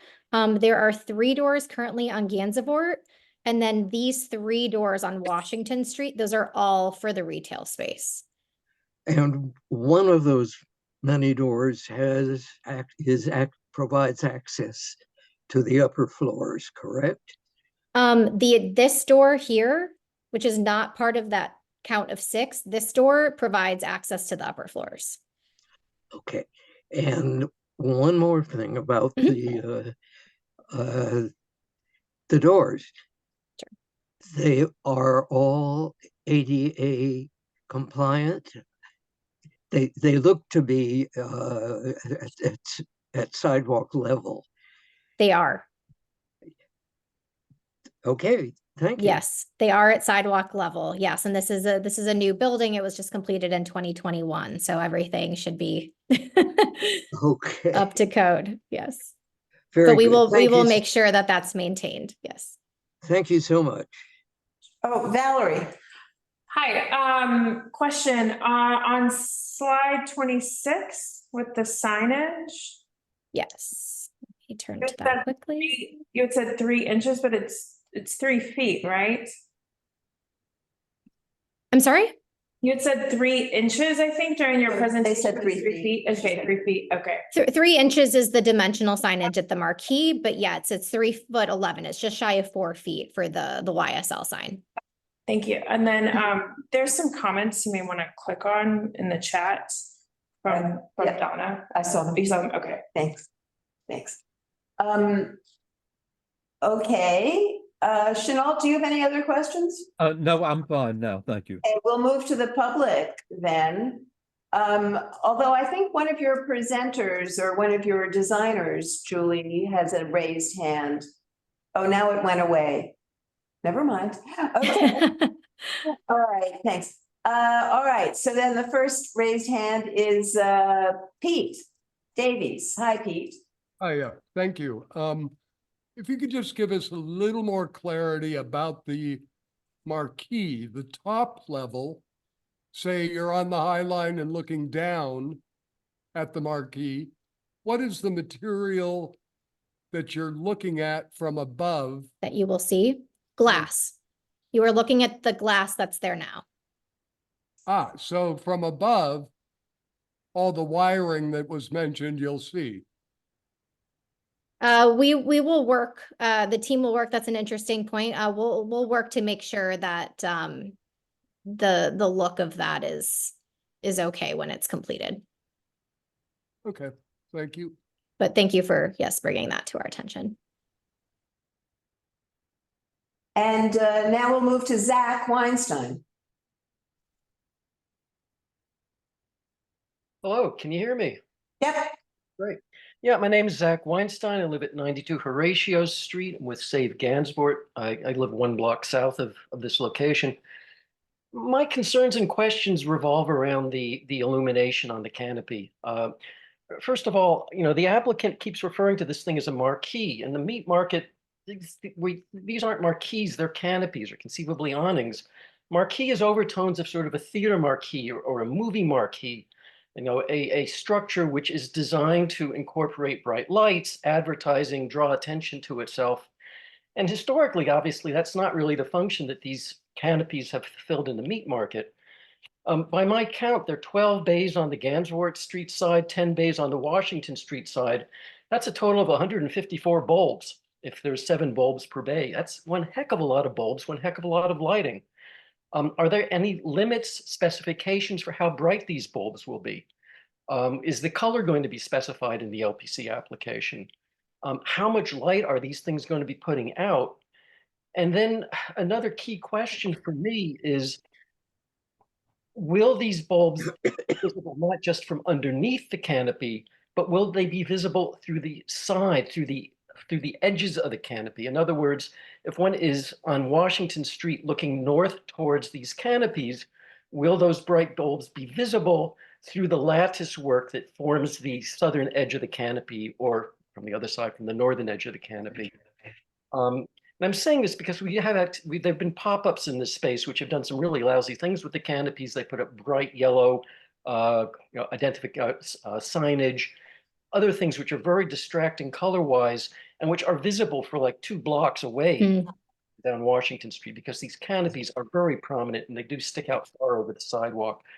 So again, I'm very concerned about the number of bulbs, the amount of lighting, the brightness of the lighting, and just whether this will become the dominant feature, not just of this building, but of the entire intersection in the evening when these things are lit up. So thank you. Sure. Yeah, thank you for your questions. I took notes, so I'll try to respond to everything, but please let me know if I leave anything out. So yes, I completely agree with you. Historically, these were absolutely canopies. I've been using the term marquee for this building because actually DOB requires that these are called marquees now. So I've tended to use that terminology, particularly as it relates to new components on buildings. In this instance, a new component on a new building. But yes, historically, absolutely canopies. And, that reference point from the district is exactly what we're looking at for this project. In terms of the light output, as I mentioned, this will all be on automatic controls. We can absolutely review internally with the team what the opportunities are for controlling the light output, so that again it is controlled. So absolutely happy to review that internally. In terms of the visibility of the fixtures, I suppose there could be a little bit of visibility through the perforated panels, but there's probably about 50% opening and solid material on the sides of the canopies. So any visibility you would have of the fixtures would be diminished just because you're not having that full transparent effect. And you would only be seeing, really 1 row of bulbs that is within those outer bays. So I think in general, the idea is to keep it limited. In terms of the number of bulbs, again, these are quite large marquees. They're very deep. They extend, 2/3 of the width of each facade. Maybe the number seems like a lot, but they're, again, kind of spanning the full width and the full length of the marquees. So the light will be distributed throughout. This particular view is really the only one where you're actually seeing both marquees. For most pedestrian advances to the building, you're really only encountering 1 marquee or the other at a time. Did that answer all of your questions? Yes, thank you. Again, I would like to know whether the actual application will specify maximum limits to the brightness, the total brightness of the illumination under these canopies. Sure. The brightness of the illumination is not something that the Landmarks Preservation Commission actually regulates. They only regulate fixtures and their attachments, not the quality of the light. So I cannot say for certain whether or not it will be in the application, but again, we're happy to review internally with the team. Thank you. And Julie, excuse me, Yes. Julie, if I can add one thing. this project will be a LEED certified project. So the wattage usage of these particular fixtures is regulated by LEED in order to achieve the credits that we require. So we will get you the specifics on the wattage, and we also have a frosted bulb on it, so it's not like it's a clear bulb. So the light will be diffused and diminished as it goes through the frosted glass. So but we will get you the specifics on the wattage output, but it is a LEED certified project. Okay, thank you. I mean, I think it's very clear that we really don't have enough information on this. And given how detailed everything else has been, it just seems like a very peculiar omission. And we'll deal with this in our business session. Yeah. Okay. I mean, it may, I could say now, it may extend to asking that the applicant return next month with the information we require, but we'll. Chanel, it's very important that we go to the landmarks public hearing next month. Okay, I'm just saying what might take place on account of the deficiency in the application. It's not a discussion point.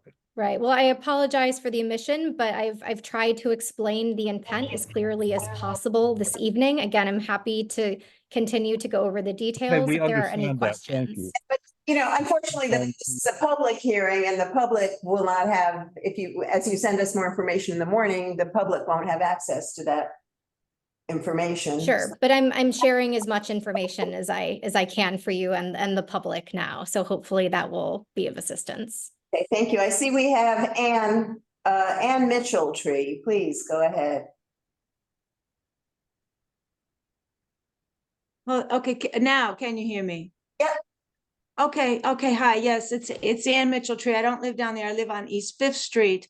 But I kind of echo and share the concerns of everybody about the lighting. This is a beautiful old gray building. If you look at the top and you start on the way down, and when you get to that awning, marquee, it comes out in a Bloomingdale's way. It looks like Broadway footlights, and we don't know how big the lights are, how bright it will be, when they're going to be on, when they're going to be off. And I think a question is, does anybody ever use a dimmer switch? Lights are like air conditioning. They work, you can do a lot of damage with them if you don't use it correctly. And if you're just going to blast out a whole bunch of light, you can turn it off at noon, at 1 o'clock, at 2 o'clock. You don't need the lights until sunset, and then you have the lights on. You know, you don't really have a plan of what you're going to do to people with these lights. And lights can be very annoying, fantastically annoying if they're not handled correctly. There doesn't seem to be a real plan here of what you're going to do with these lights. We understand that, ma'am, and we have ourselves on the committee great concern about this. And we're going to go into it extensively in the business session when we form the resolution concerning this. So I think you need not worry that we're going to go into great detail about it. I know you're on it. I'm not worried at all. All right, thank you, Ann. Is there anybody else who wishes to speak? There's one hand. Maria, your hand is still up. Is that just a holdover? Probably, yes. Okay. I'll lower it then. Oh, this All right. is back. Okay, well, thank you very much. I think we can move on to our next one. Thank you. Thanks, If Julie. the applicant, thank you, 767 Washington Street will please raise the hand, as many as are planning to be in the presentation. I'll read the application. To rebuild and reconfigure the rear addition front wall and openings and raise the parapet, add visible HVAC equipment to the roof addition roof, to the rear addition roof, add a visible chimney and fan to the rear facade wall, alter the second floor rear facade window opening, replace the 12th Street side door and add a side door in a previous opening, remove the existing Washington Street storefront metal paneling, add wooden bulkhead paneling, and replace the storefront doors and windows. When you're ready, would you begin, please? Good evening. My name's Mary Diericks, and I'm the preservation consultant for the project. With me is Chris Itherburn from Cycle Projects, and Ankit Mandavawala, whose name is difficult as mine. Would it be possible for us to share our presentation instead of the one we sent to you? Because it's bigger and is Yes, comes in better. That's a reference Not and it's reduced. the one you sent. Yeah. We're not getting it full screen. So, Ankit, are you sharing that? Right. Yes. Can you make the live Share screen the full screen view. View. Also, you can, there you go. Okay. It's in Bluebeam. Sorry, guys. That's a whole different program that we use. Next slide. We're going to be as speedy as we can.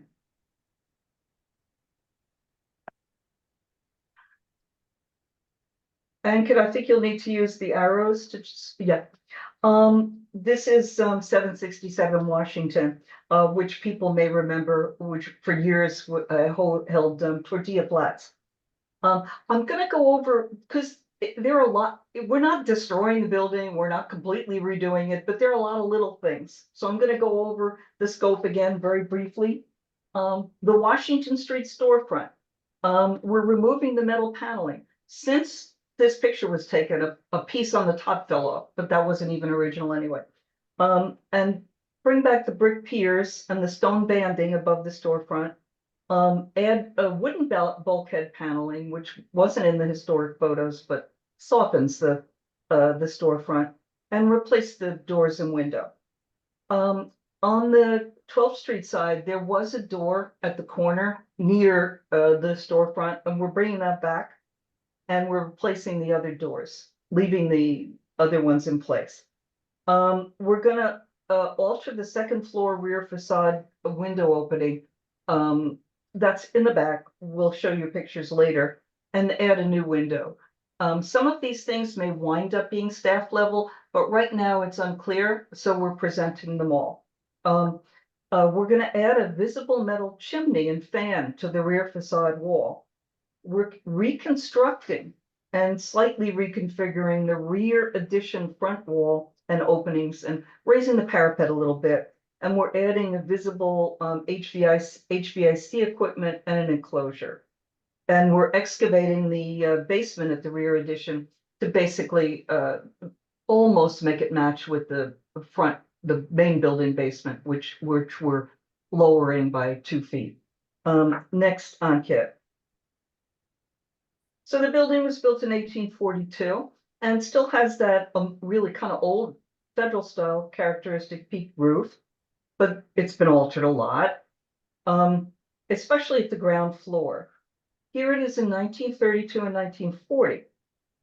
You can see a storefront with brick piers and bulkheads and a stone band over the storefront, well, sort of. We propose to restore that condition, but we're going to put in paneled bulkheads under the windows, kind of like what you see on that old door, which isn't there anymore, to make it look a little softer and something that's a common feature of storefronts in the district. Next, in these same photos, we're pointing out the earlier door opening that we're going to restore on the side. And you can also see the rear addition has been through a lot of changes. This one has 3 openings and a continuous lintel above the openings. We're bringing that lintel back. The rear addition, there was some rear addition since 1854, but it was a different one that was framed. The most recent one appears to date from about 1899.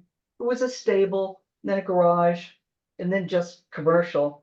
It's been very, very altered over the years and sort of basically rebuilt. Next. This is, you'll see it at the next one. On the right, past the SO sign, you can see a bit of that rear addition. Yeah, thanks, Ankit. And you can also see the rear addition in the in this photo on the right. You also see that by now, in 1863 to 7, you get that mid-century storefront that hasn't survived very well. Next. This is the storefront. It's really basically falling apart.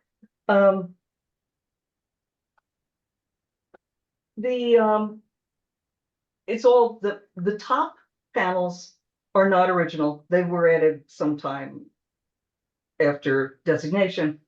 The panels under the bulkhead were also added sometime after designation, and that was a long time ago. So they're also in very bad shape. As you can see, one of them fell off. The panels are really dented. It's not something that could, and the door is new. This is not something that could be saved.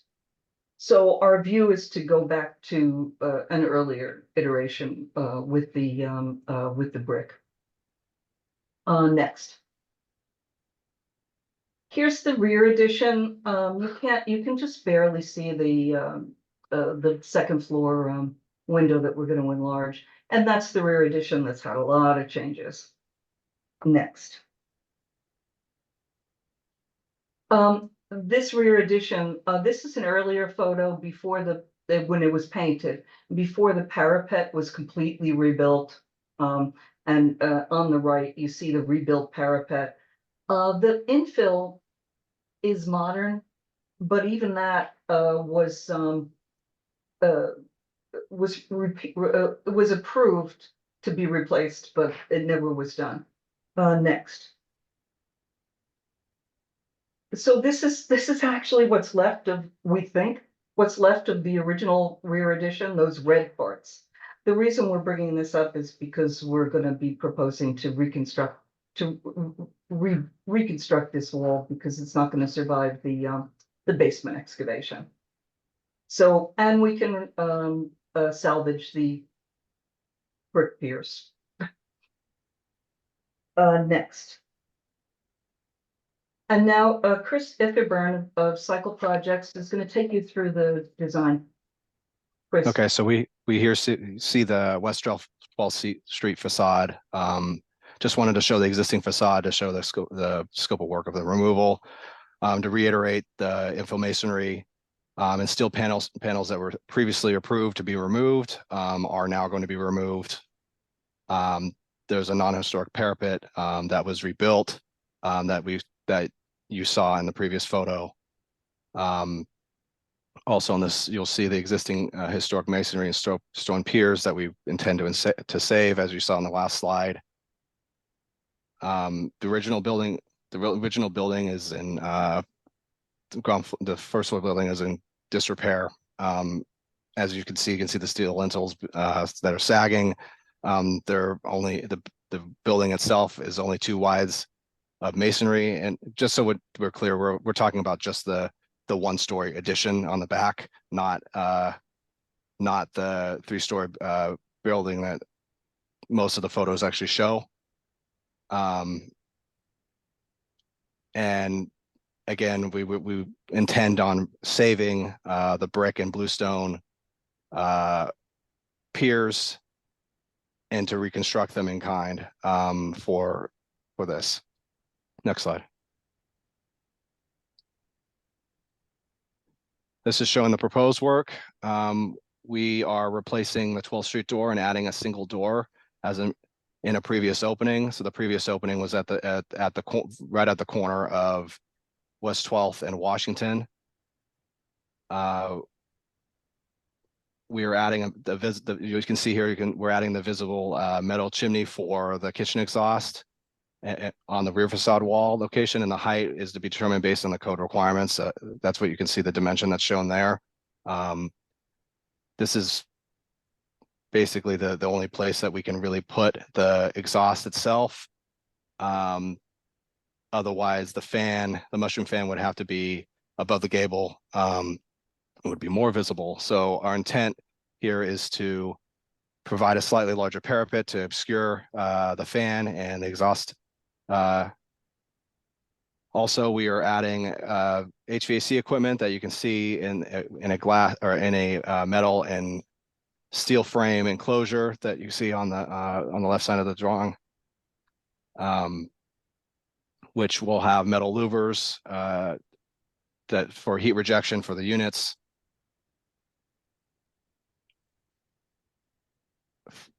And then, well, then also for the infill windows, that we're referencing multi-pane windows in order to kind of have it tie back into the original building. There is a fresh air exhaust in the infill as well. And we will be reconstructing the stone lintel that was on the original one-story addition to reflect what was there previously. And then finally, on this facade, we will be replacing the fabric awning, just the fabric. The frame is already there currently, to a dark gray color. Next. Oops. Where are we? Okay, this is the existing facade for Washington Street. In short, we were removing the steel panels as we were talked about previously. We're restoring the brick piers that are underneath and the stone banding above the storefront itself. We were removing an existing steel shutter and frame that is in disrepair. The stainless steel cladding is severely dented and exposed, has exposed fasteners and missing base trim, and there are some hazardous conditions based on that. Also, we are removing the stainless steel sign band that's also in poor condition. Next.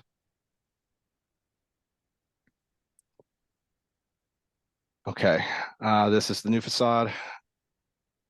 So we are now showing that we are restoring the masonry piers for the windows, and then we have a new, or we are also restoring the stone lintel that's above the storefront.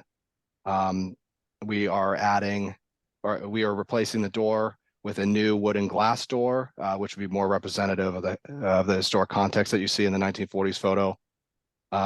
We are replacing the windows that are now aluminum. They will be wood and glass to reflect the historic windows.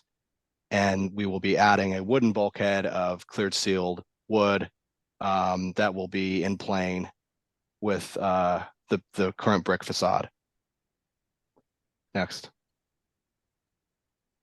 This is the back facade, which you kind of saw in some of that's mostly obscured from the street, but we are replacing a window with a new door, with two windows with a new door, and that is wood and glass, and a new stone lintel to reflect or to match the existing adjacent stone lintels. You could also see here the fan and exhaust duct as well. Next. This is the original section of the building, just to show the original context. Next. This is the proposed section. Here we're showing that where we are extending the existing cellar and doing a minor excavation under the original building, and an 8'6" cellar clear for the one-story addition. Next.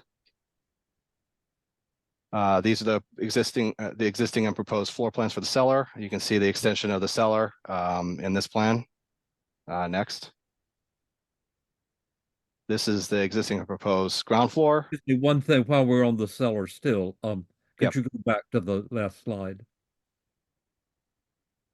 Okay. Do we see from this that there is no extension to the lot line and therefore is no underpinning? It is not extended to the lot line. The cellar excavation is within our property line. Right. So there is no underpinning required. There is a small underpinning, bench underpinning on the, for Just the show us neighboring where that building. is. There's a neighboring building next to us. So yes, there is underpinning. And just, can you show with your arrow where that is? It's planned south, okay, on the, And that's only of the, okay. and of the stone, The also on the planned south south as side well. of the- Exactly, just the south side. Correct. Okay. Okay, so ground floor, this is the existing proposed, where we're showing the reconstruction of the one-story addition. Next. The second floor, showing the mechanical enclosure on the terrace, the new door opening on the second floor. Next. This is the third floor, showing the mechanical unit in the roof and the top of the mechanical enclosure. Next. And this is the attic, just showing the stack as it rises up. Next. And I'm going to pass it back off to Mary. Yeah, so we're going to show you it's going to be visible. This is from down 12th Street, and you can see the rear addition, and you can see the duct, which I'm calling the chimney, on the rear facade. Our mechanical engineer looked very, very hard at this, and because of the way things are, this is the only place it can go to meet code. So that's where we're proposing it. This is the kind of thing that you see all over the village. You know, you'd like to not, but I think these situations happen a lot where this is a restaurant on the ground floor. It always was, and it's not always, but for a long time, and it's still going to be. And this, unfortunately, is just the only place that it can be put due to the exigencies of the code. Next. This is a little closer down 12th. You can see the HVAC enclosure, which is a metal louver on the 12th Street side. In the back, it's going to be a light colored stucco. And there is peeking up is the enlarged second floor window. I want to make clear that the rear addition, which is very rebuilt anyway, is going to be completely, the wall is going to be completely deconstructed and reconstructed.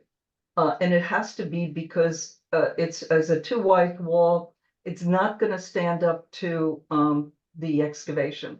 And Chris, I think, can get into more detail about that. He did a little bit, but I just want you to, I want to be clear with you that that's what we're proposing. Next. Okay, may I, while you're on that, may I? Yeah. Is the idea that apart from that tiny modification for the ventilator, that a reasonable person passing the street would not know that it has been changed? Is that your intent? Yeah. That's the idea. Yeah. Yep. Thank you. Next. This is this side facade where you can see the HVAC enclosure, and the parapet is a little bit bigger, a little bit higher, but having the same look. And we did a mock-up, you can see it. Next. And this is the far corner, and you can still see that visibility. Next. Okay, and you're seeing the storefront, you've seen the whole building now. And you're just seeing the visibility. And also you're seeing all of the changes that we're proposing. The new door, the slightly changed rear addition, and the new storefront. And next. And that's our presentation. We'll be happy to answer questions. Thank you. It's much less daunting than it seemed when I read it. As you make it clear to us. I have a question that I've lost. Susan, if you would go on with committee questions, I'll come in when I find my blank. Sorry, I like to get it out there and, oh my God. I have a question about the elevation of the rear extension. And from what I can see in the documents, and I'm not sure, is the proposed on, hold on, I had it here. On LPC 12, I think it was, shows all the windows low. And on the rendering, they're up high. Do you understand my question? They're different designs. Do you have a very tall, skinny parapet? Right, that's the condition, which is fine. But in the renderings, we see windows going all the way high. And in the elevation drawing, which I will find here, on page 12. Page 12. They're all under this beam that you described. Lintel beam, it's a very big lintel, but it's a beam. And then I guess my other design question is the two doors, again, do you have that on LPC 12? Yep. What's going on with the two doors on the right? One is like from the 1930s or something, and the other one is more conventional. They don't look like they're going into the same space though. Mary, you're muted if you're talking. Who's talking? The one at the far end, yeah, that is a new door. There was a door opening there originally, and we're bringing that back. The next one over is an existing door, and we're just replacing the door. And the one at the far left is an old door we're keeping. The rear addition, I always say this, and it's always true. You got to look at the elevation, the drawn elevation, the renderings, just the nature of renderings. They tend to be less accurate. Yeah, the drawing's more accurate than the gives you rendering. a pretty good idea of what it's going to look Tell like. me which one is the truth, and I'll believe you 100%. The drawing. The rendering, the elevation drawing. The elevation, yes. Okay, thank you. My question was exactly on this drawing. Are all the windows being replaced and are they wood? No, so the windows on the second and third floor in the loft are not being replaced. Those are wood windows, wood multi-pane windows. I believe they're Marvin windows. They were replaced approximately in 2013 under a previous CNE. The rear facade ones. We are replacing the rear facade here. Those are steel and glass. And then the two doors that you see on the right-hand side, those are wood and glass. And the front? Stained wood and glass, or I'm sorry, clear sealed wood and glass. And the front facade? Yes, in the front facade on, we're just replacing the ground floor level. So right. The storefront windows and the double door that's there. The upper two floors are existing to remain. And Chris, the doors in the shop front windows will be wood. Correct. Yep. Brian. Okay, thank you for a very nice presentation. So is the second floor deck above the rear addition, is that private for one of the apartments? It is a second, yeah, it's a terrace for the apartment. That's correct. Okay, and then is there a stoop at that rear door? I guess that's the residential door at the back of West 12th.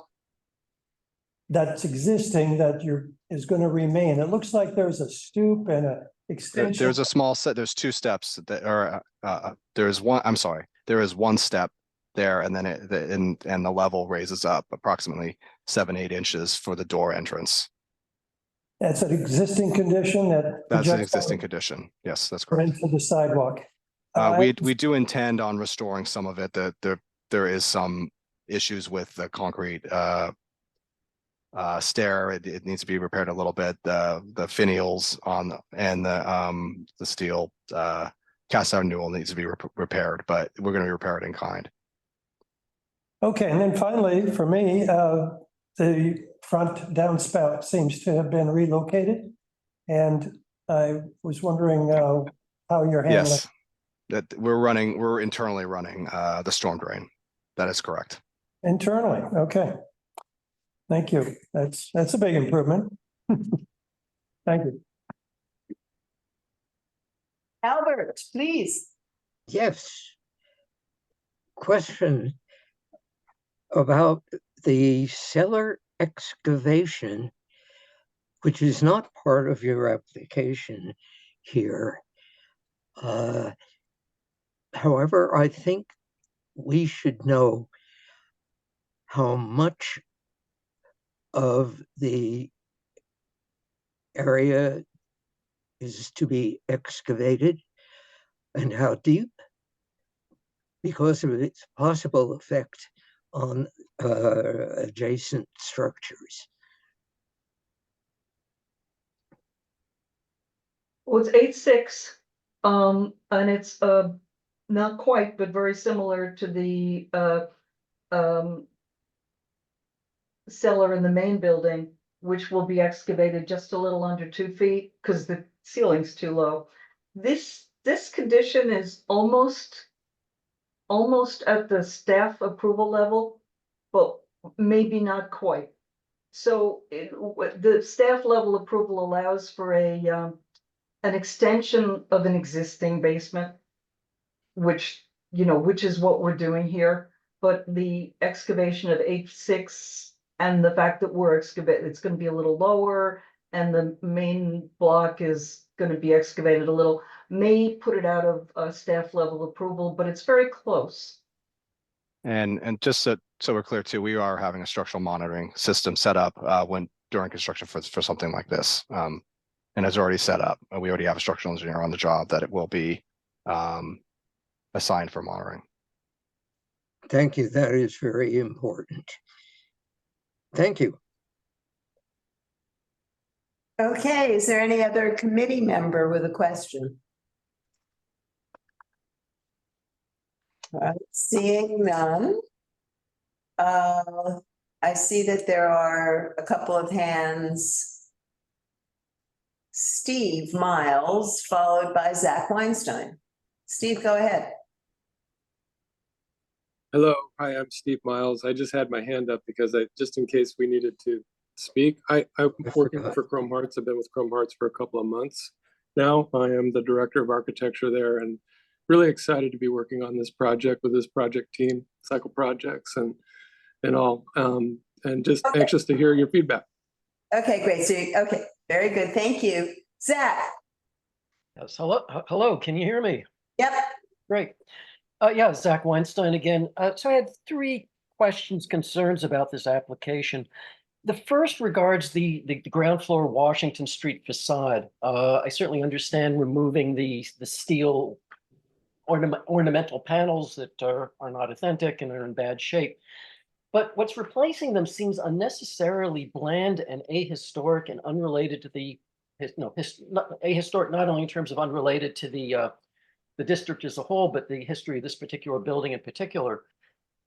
What I'm seeing in the rendering is, in addition to the doorway, directly south of the doorway, 2 large windows, which appear to extend from the first floor lintel all the way down to the sidewalk.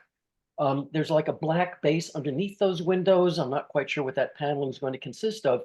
My question would be, how come we're not returning to the brickwork base underneath those 2 windows that's present in all the historic photographs, and which I think would not only be visually more interesting, but more in keeping with the historic character of the neighborhood. Second, and also just sorry, to finish the thought, there's original material underneath those windows. So it at least from the rendering, it appears that you're planning to actually remove original material and replace that original brickwork with something else. Second question, the basement excavation. I just wanted to mirror the concern that Albert brought up.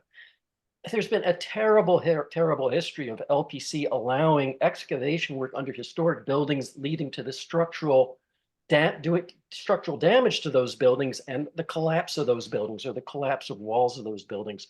My concern wouldn't be merely the adjoining building, but the actual walls of this extremely unusual historic 1842 building itself. And I would really like to know, I hope that there is more detail available about the engineering reports that are done prior to the work, and in fact, prior to this application being given to LPC to show that the structure can withstand what other stresses are going to be caused by that excavation. The last concern does involve the HVAC unit and the ductwork in the rear, the east side of the building. When you walk by and look at the mock-up, that HVAC unit is very visible, and it's frankly going to be really ugly. I don't know what options there are for placing it, but boy, if there's some way of placing it so it's less visible, if there's some way of making it smaller, it's an issue. Ditto for the duct work, the very large duct on the east facade of the building. It's not merely the back of the building. That east facade itself is a very historic facade. It's in very original condition, and placing this massive, piece of modern structure on the back of it is really unfortunate. I don't know what options are available, but it's again something which I don't think should just sort of be passed over. And that's it for me. Thank you. Okay, so the excavation is going to be, of course, Landmarks now is requiring a tremendous amount of engineering reports and monitoring, and we're actually having to submit a lot of that before we even go to public hearing. It's a whole different environment at Landmarks and DOB these days, and hopefully, that'll be a good thing.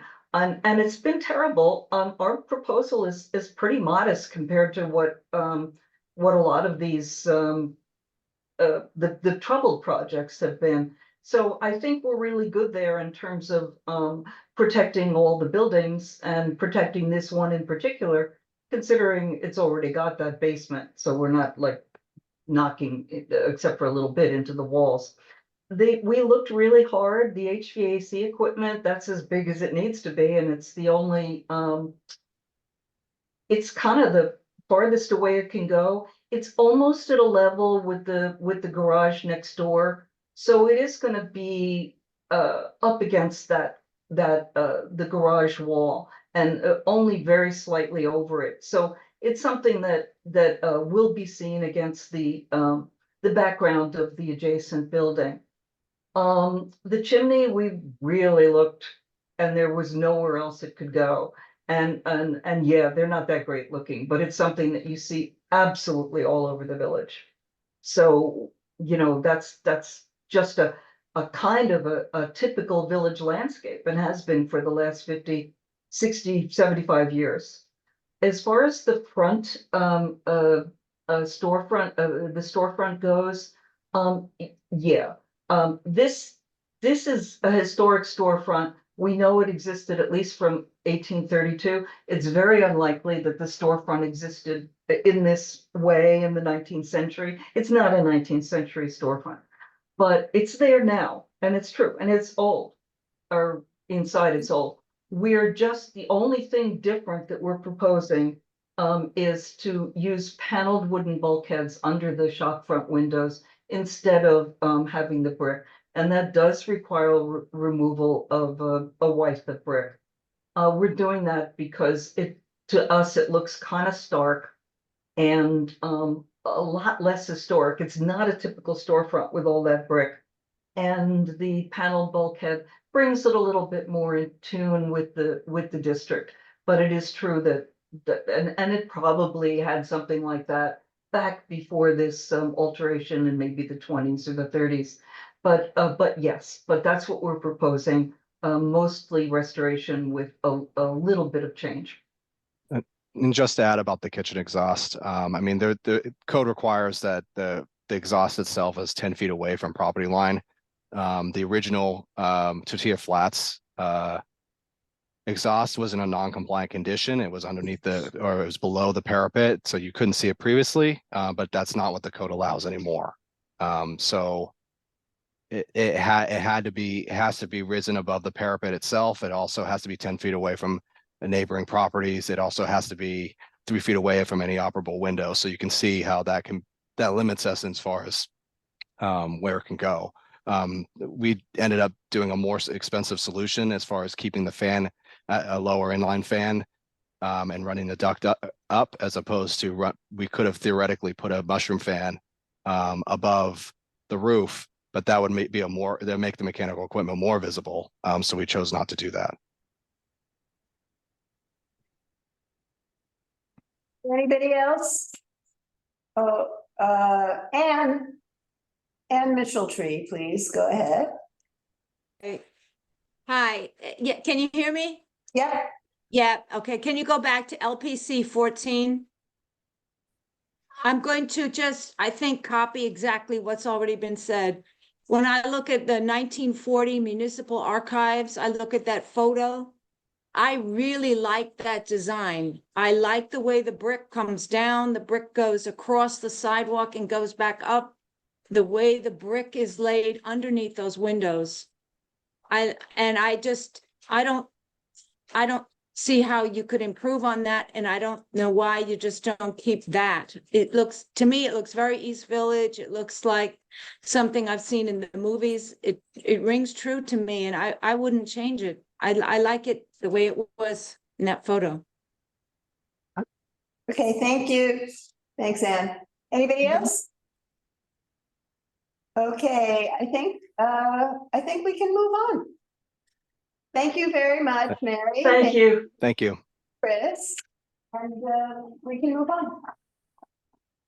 Okay, thank you for a clear presentation.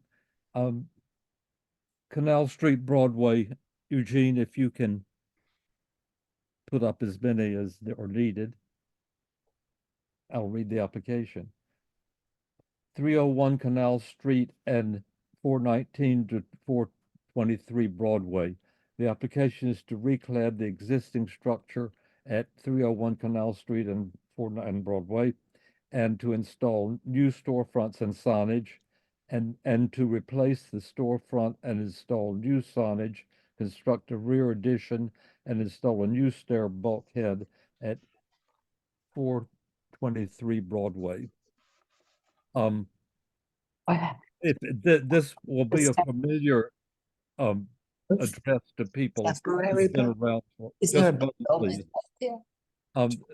People have been around for a while. There was, I believe, in 2019, some years ago, an application for demolition and a new large building at this site, and it came before us, and nothing's been done. And this is clearly a completely revised idea of what to do with the property. Okay, thank you. You can begin. Great.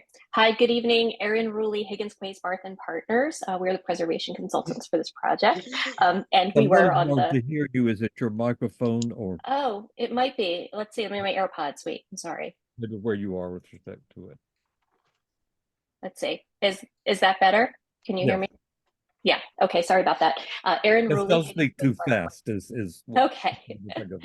Erin Ruley, Higgins Quays Barth and Partners. We're the preservation consultants on this project, and I'm joined by Christopher Courtney of Morris Ajmi Architects.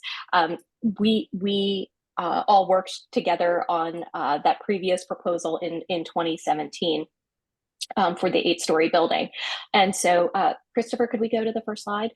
So the site is actually an assemblage of four, what were 4 buildings historically, 423 at the north, and then 421 and 419 Broadway, which were joined historically, and then 301 Canal Street. And we can see them in this photograph on the left. Christopher, could you just point to 423? It's so hard with all the graffiti to actually discern the buildings. But the site is located on the northwest corner of Broadway and Canal Street. Can you go to the next? And so here's the proposal. This will look familiar to many of you. This was the building that was approved in 2017. It was an 8-story commercial building that demolished the 3 buildings, 301 Canal and 419 and 421 Canal on the corner, and then replaced it with this new 8-story building. And 423, which we see on the right, was restored. It was a special permit project that got waivers from city planning and 423 was restored, was to be restored as part of that. So that project was never realized for various reasons, mostly relating to COVID and the resulting market conditions coming out of the pandemic. And the permits expired in December of last year. So this project cannot go forward at this point. And so the next slide shows us what we'll be looking at tonight.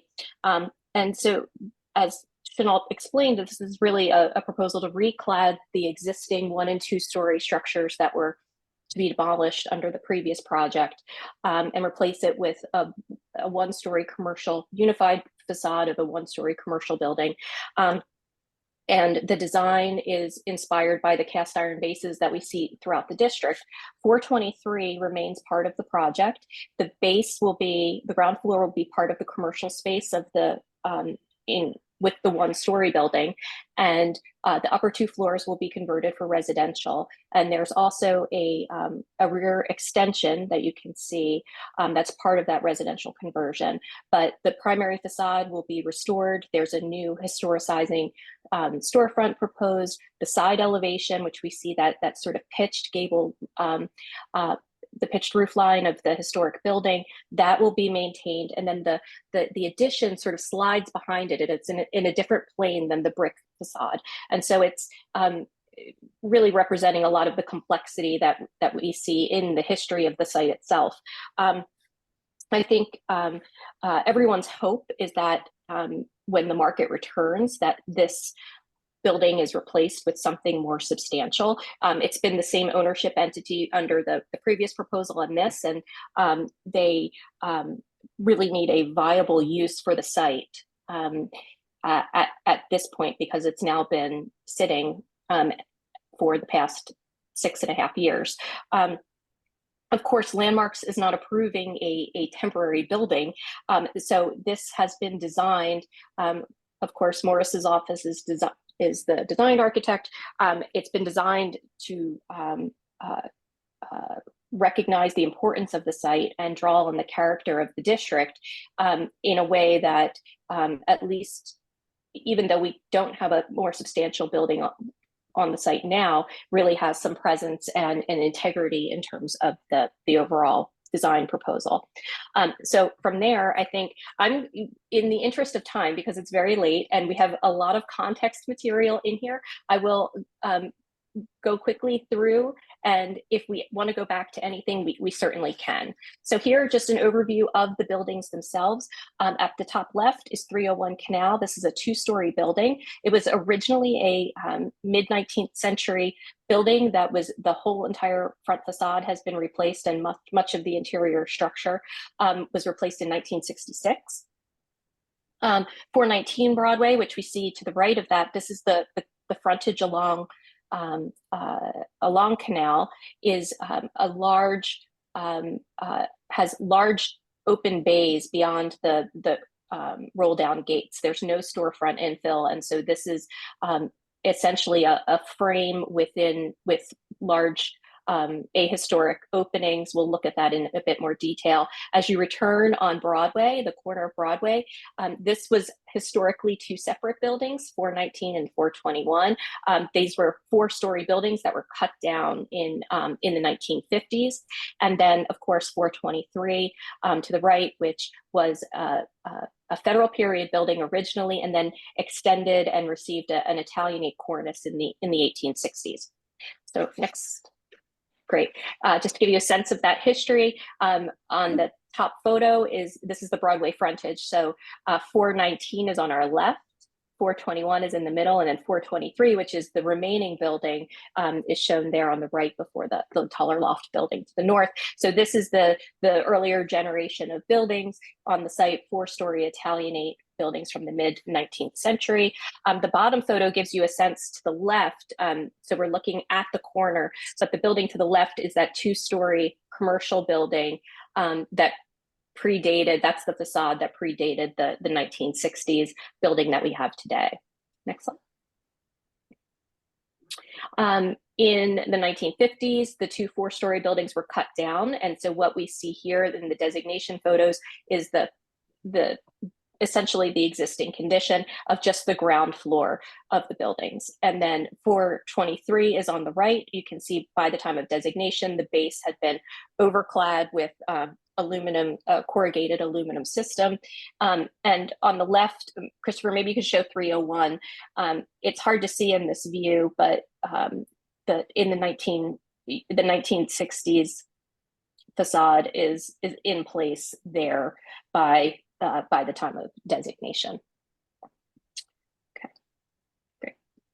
And so the commission approved demolition of the existing buildings in 2017, finding that the buildings didn't resemble the historic buildings that once occupied the site, and also that no significant historic fabric remained at the buildings. And here we have an overview of each of the buildings. We did probes to understand what remained. 301, the entire facade was removed. You can see in this detail view on the left that you're sort of looking into that space between 301 and 419. There's a modern steel structure for 419 to the right, and you're seeing the perpendicular wall, the lot line wall of what was 303 intersecting with the 1960s facade of the 301 building. All of the interior framing and structure is consistent with the 1960s construction, and the only historic fabric that we found was fragments of lot line walls at the rear and side that is all unexposed in the finished condition. So there's no material at the front plane of the building at all. Next slide. 419 Broadway. Here you can get a better sense of the large scale openings and the roll down gates. There's no storefront infill beyond that. These are just openings for typical stall shops along Canal Street. There was a really significant history of change at the ground floor because of the changing nature of Canal, but also the introduction of the subway and blocking and restructuring the infill. So we saw that steel column that is on the left-hand side of this photograph. There's modern structure across the building. There's beams and columns, both steel and concrete. What does remain are some fragmentary rows of brick that are embedded in later materials. So they're all sort of surrounded by concrete and later generations of brick. And that's what we see in that top photo. Next slide. And then similarly at 421, here there are those generations of brick infill. Things have been coated, and you can see about 3 generations of brick in this photograph. There are fragments of a brownstone string course, but then modern brick above that, a couple of generations actually, and then some coating. There are 2 cast iron columns that remain at the center in the center bay. Those would have been interior columns within the storefront historically in the original buildings. And so as you can see, what remains is really fragmentary and best, and what resulted in the commission originally determining that the buildings could be demolished. Next slide. In just thinking about how to design an appropriate small scale building, we looked at other buildings approved by the commission in the district. And so here are just 4 examples, both mid-block and corner conditions, and really exhibiting a variety of materiality and fenestration. But the key concepts here are how they relate to the scale and character of the Soho streetscapes, which is really predominated by larger scale buildings. Next slide. And so we sort of dug in to think about it. And for those of you that know Morris's work, he loves a good play or abstraction on classical elements. And so looking at the role of cast iron columns in the district and the detailing of fluting in those columns, and how that becomes a sort of integral design element, both at the storefronts and on upper floors, and then looking specifically at other at the details of the buildings, incised fluting, projecting fluting that's abstracted and more angular than curvilinear, the twisting columns on the upper floors, and then more straightforward playful curves within the fluting pattern itself. Next slide. We also looked at patterning and how it was integrated into the cast iron design, both through the grills and spandrels, but really as a way of integrating texture and detail and shadow into the facade composition. Next. And then finally, the projection of storefronts. It's so interesting because historically the storefronts projected beyond the column line. And so you had columns that were encapsulated within the storefront configuration. And now, because we don't have projecting storefronts anymore, so this is the historic view and the contemporary view. This is these are the same buildings. And so now that you don't have projecting storefronts, the plane of the storefront is back at the column, behind the column line. And so we started to think about how you could find a rhythm between the depth and projection of the historic and what we see today, and maybe how that might influence a fresh take on storefront and columnar divisions within the design. So I think from there, Christopher's going to share with you the details. Hi, good evening. Can you all hear me okay? Yep. All right, Christopher Courtney from Morris Adjmi Architects. Thanks for listening to us tonight. I'm just going to run through some of the design, as Aaron said. So we always start with contextual inspiration. And so, obviously we're trying to do a one-story building in a zone that doesn't have a lot of that. But when we mask out, the rest of the buildings and kind of just tune into how we're going to stitch that one story into the district and into the neighborhood, we kind of focused on what's there and what's left. And what we have is a lot of really strong elements, post and lintel. There's a lot of strength and weight to these elements, both singularly and combined, and there's a lot of strength in the repetition of those. So we kept that in mind as we looked at the facade. Obviously, we looked at, again, elemental composition of cast iron buildings and the district, and there's the typical post and lintel and base. And of course, these beautiful, highly detailed, in some cases, elements that come from, a lot of the cast iron architecture and the books at the time. Looking at our facade in the middle here, we kind of compared it against some other facades and tried to just diagram out those main elements of entablature, base, and column, and sort of compare bays as well. All of these, the top and the bottom are both cast iron. Obviously, they would have been done at different periods given the width of those bays. We looked at different bay sizes ourselves for the expression of this building, and landed on something that we felt was comfortable, that kind of fit within some of the other contexts. These buildings are both specifically on Broadway. These buildings are all to scale to each other, so it gives a sense of that between each building. And then looking at the sort of breakdown of the facade itself, this image is standing on Broadway looking north. We get a sense of the scale of the building. We get a sense of the strength of the elements, the column, the entablature. And this is a great image to also show how we're sort of framing out the storefronts, as Aaron mentioned, and sort of having that push-pull play with between the columns and the storefronts themselves. We can also see the signage a bit close up in this. I'll go into that in some more detail, but the signage is intended to be internally illuminated.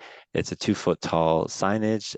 It sits sort of within this bay that's sort of made for it in a way. So a signage band above a large piece of glass storefront below. And then looking at the concept for the column itself, so we kind of broke out the different elements. So again, looking at columns within the district, in this case, a fluted column.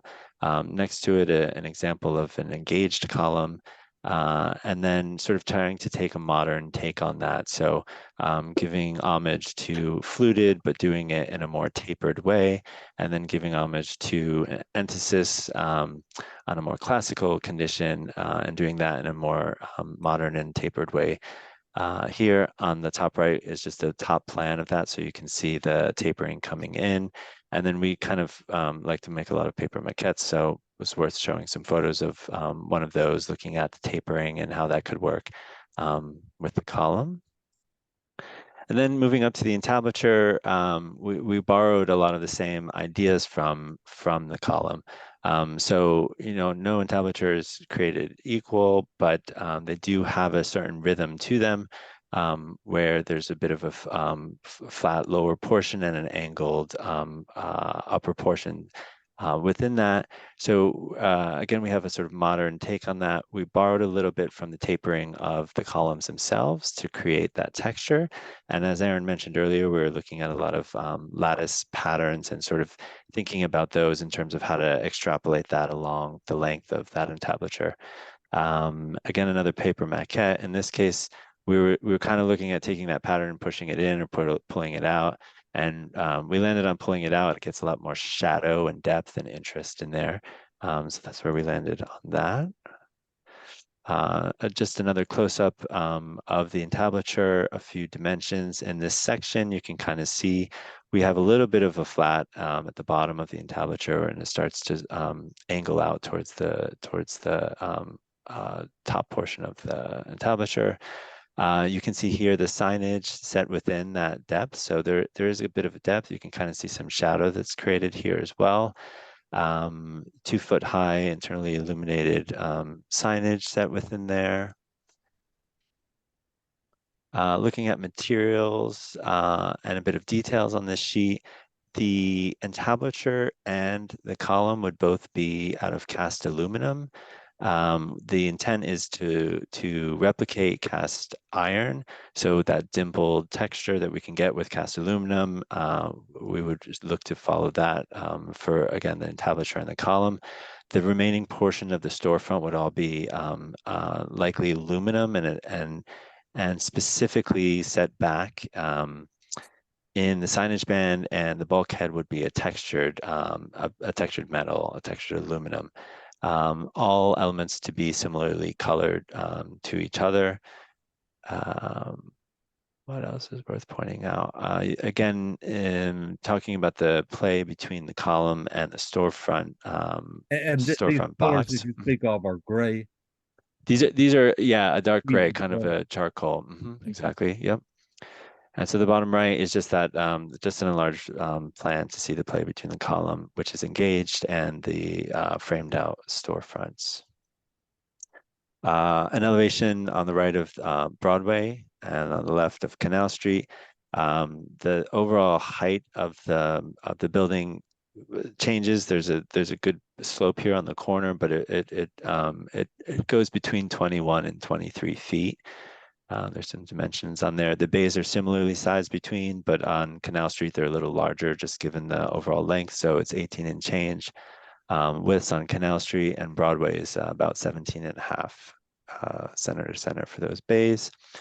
This elevation just gives a breakdown so you can understand the overall height and where that came from. So on the top is a photo montage of the existing 301 Canal and 419 Broadway. We kept the parapet height of 301 Canal, which you can see here, and that carries all the way through the entire new facade. So here is the same image we looked at earlier. A couple things to point out. We're showing a little bit of an indication of solar panels on the roof here. We don't have a full design for those yet, but what we're showing is what we think would be a worst case condition with those at about 4 feet. We think we can go lower than that, but we wanted to show a worst case condition and see what that looks like. And it doesn't appear to be too incredibly obtrusive, which we would prefer obviously not to the degree that we can make those be completely non-visual. we will work to do that. But we did want to give an indication of what could be in our thoughts a worst case condition here. And those are code required, right, Christopher? They are code. It's code required to have an element of some sort of like this. Exactly. The client's very interested in solar for energy efficiency as well. Looking at the ground. Before we leave that facade, sure. That wasn't clear. I believe you spoke about something that had determined the height of the building. It aligns with something, or it reflects something.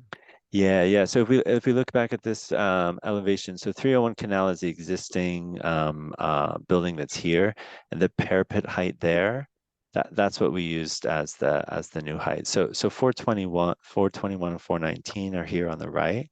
We're raising those facades up. So this parapet height here on the bottom elevation matches the same parapet height of this dash line here. Does that make sense? There's not an alignment of anything intended. Not an alignment, just to keep what was there as a starting point and as a frame of reference. Thank you.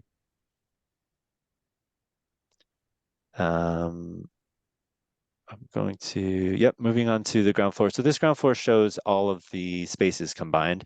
The dash lines help to show the 4 different buildings that were there, but all of those walls will be removed. So there will be a contiguous space on the ground floor of the retail.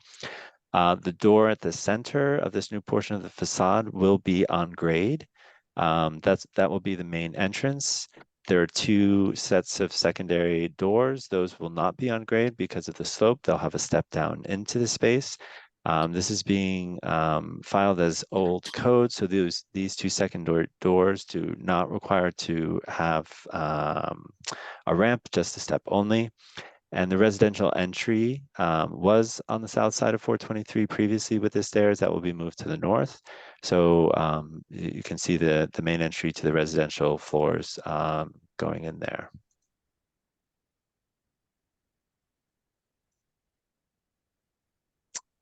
And now we're going to kind of walk through 423 specifically. Obviously, that was just for the corner building. I'm going to pass it to Erin for a bit, and she'll come back to me.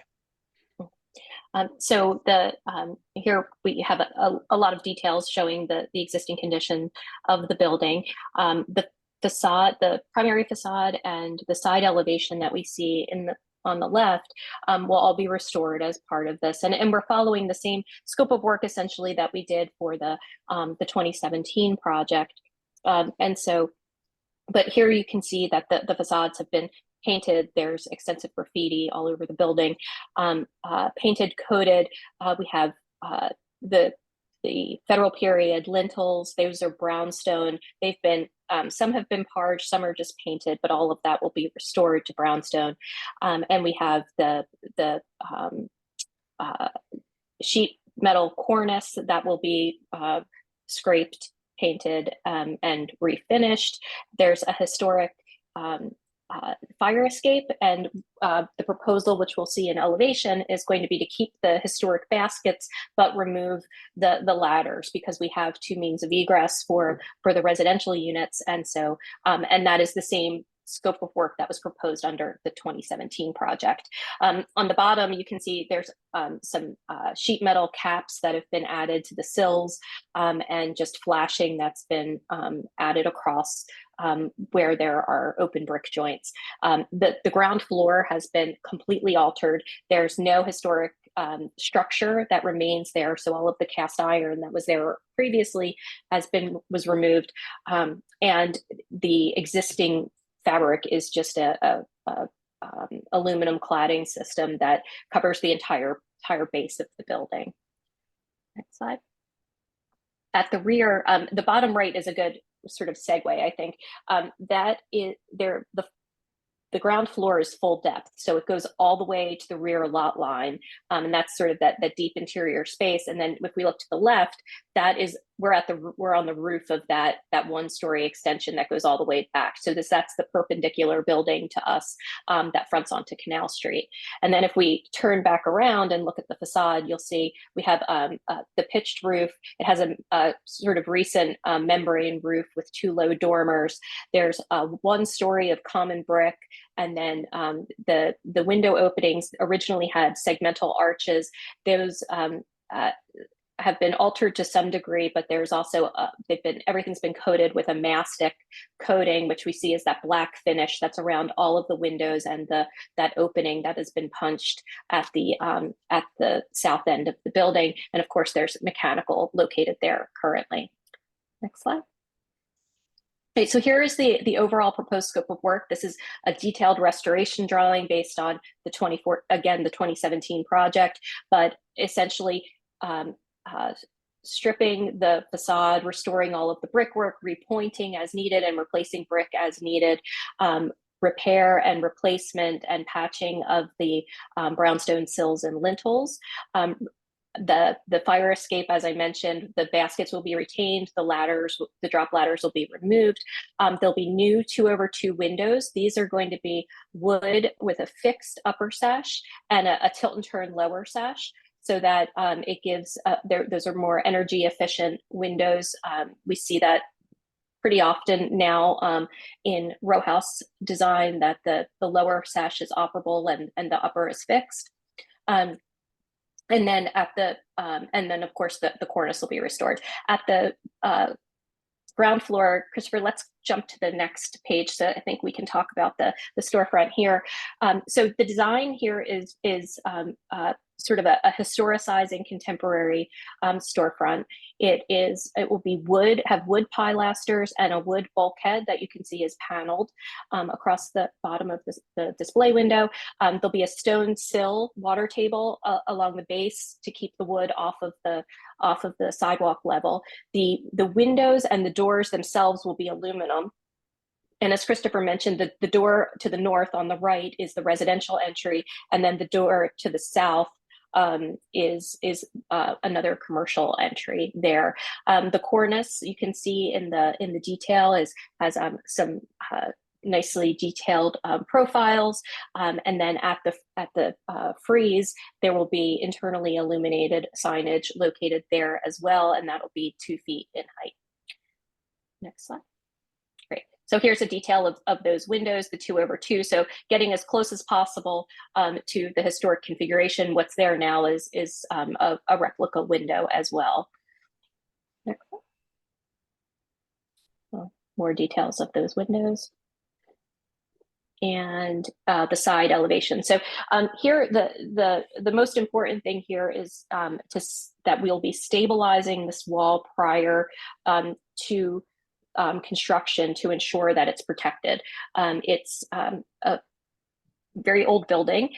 This wall has not been maintained over time. So there's a lot of repair work that needs to happen, but that's sort of the first step we've outlined on the bottom right in that box. This is sort of the sequence that's proposed in order to stabilize the wall and then secure it during construction so that there aren't any issues for the stability of that wall.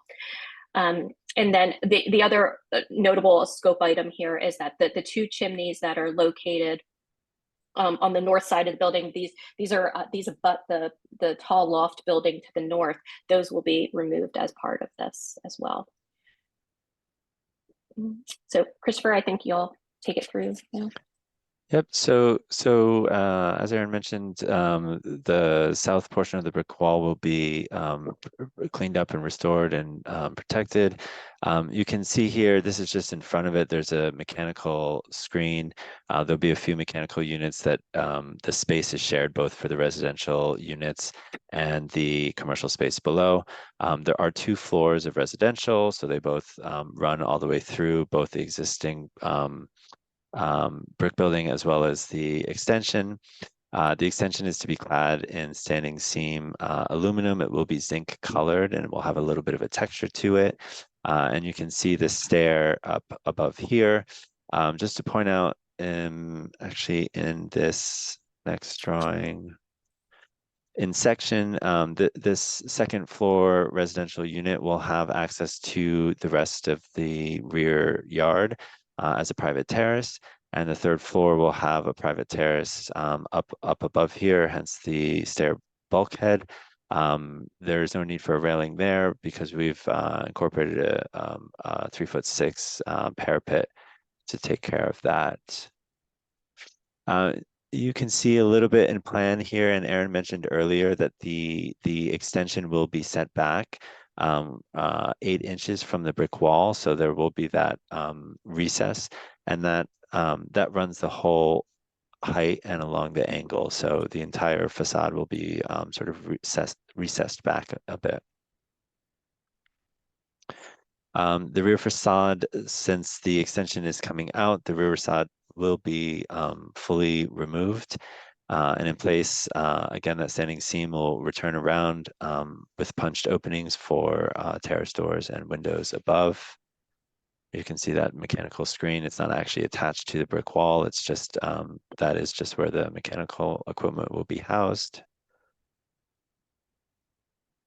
And on the roof, we can see the existing above. So the front portion of the building that has the existing modified roof system will be removed and replaced in kind.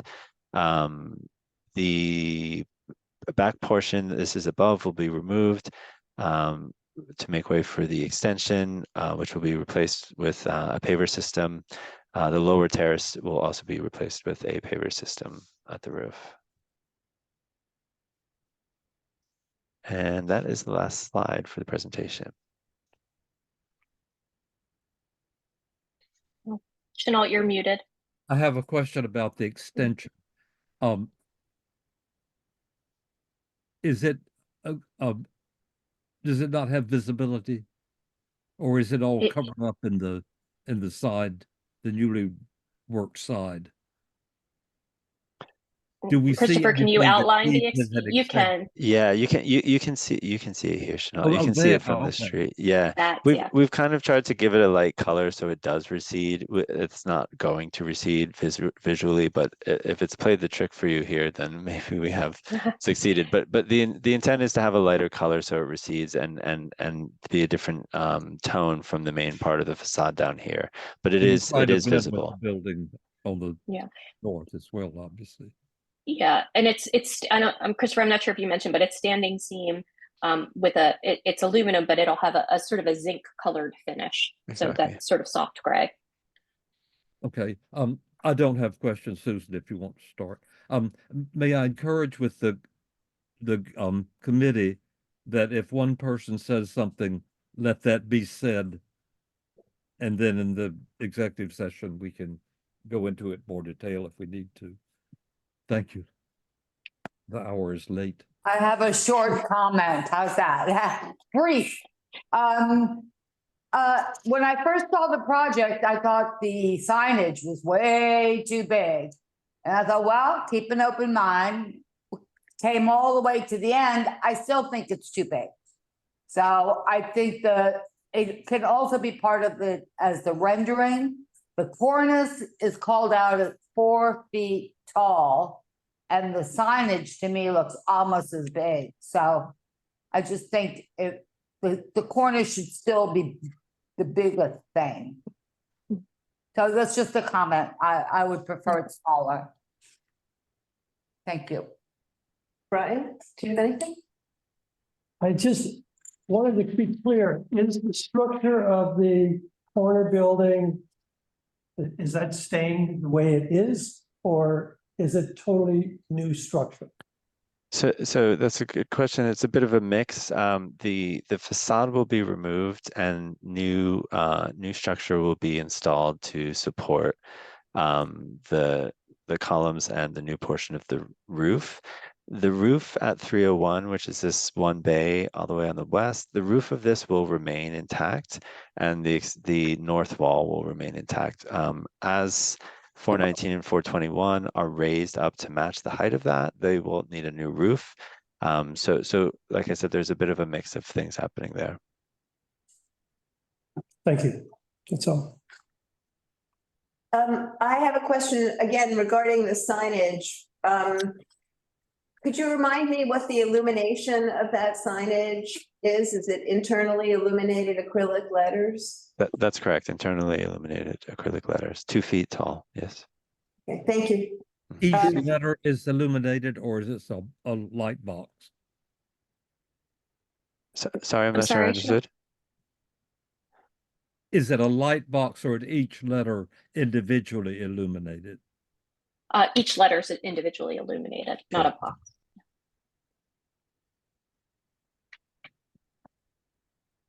Okay, does anybody else from the committee have any questions? I have my comment now.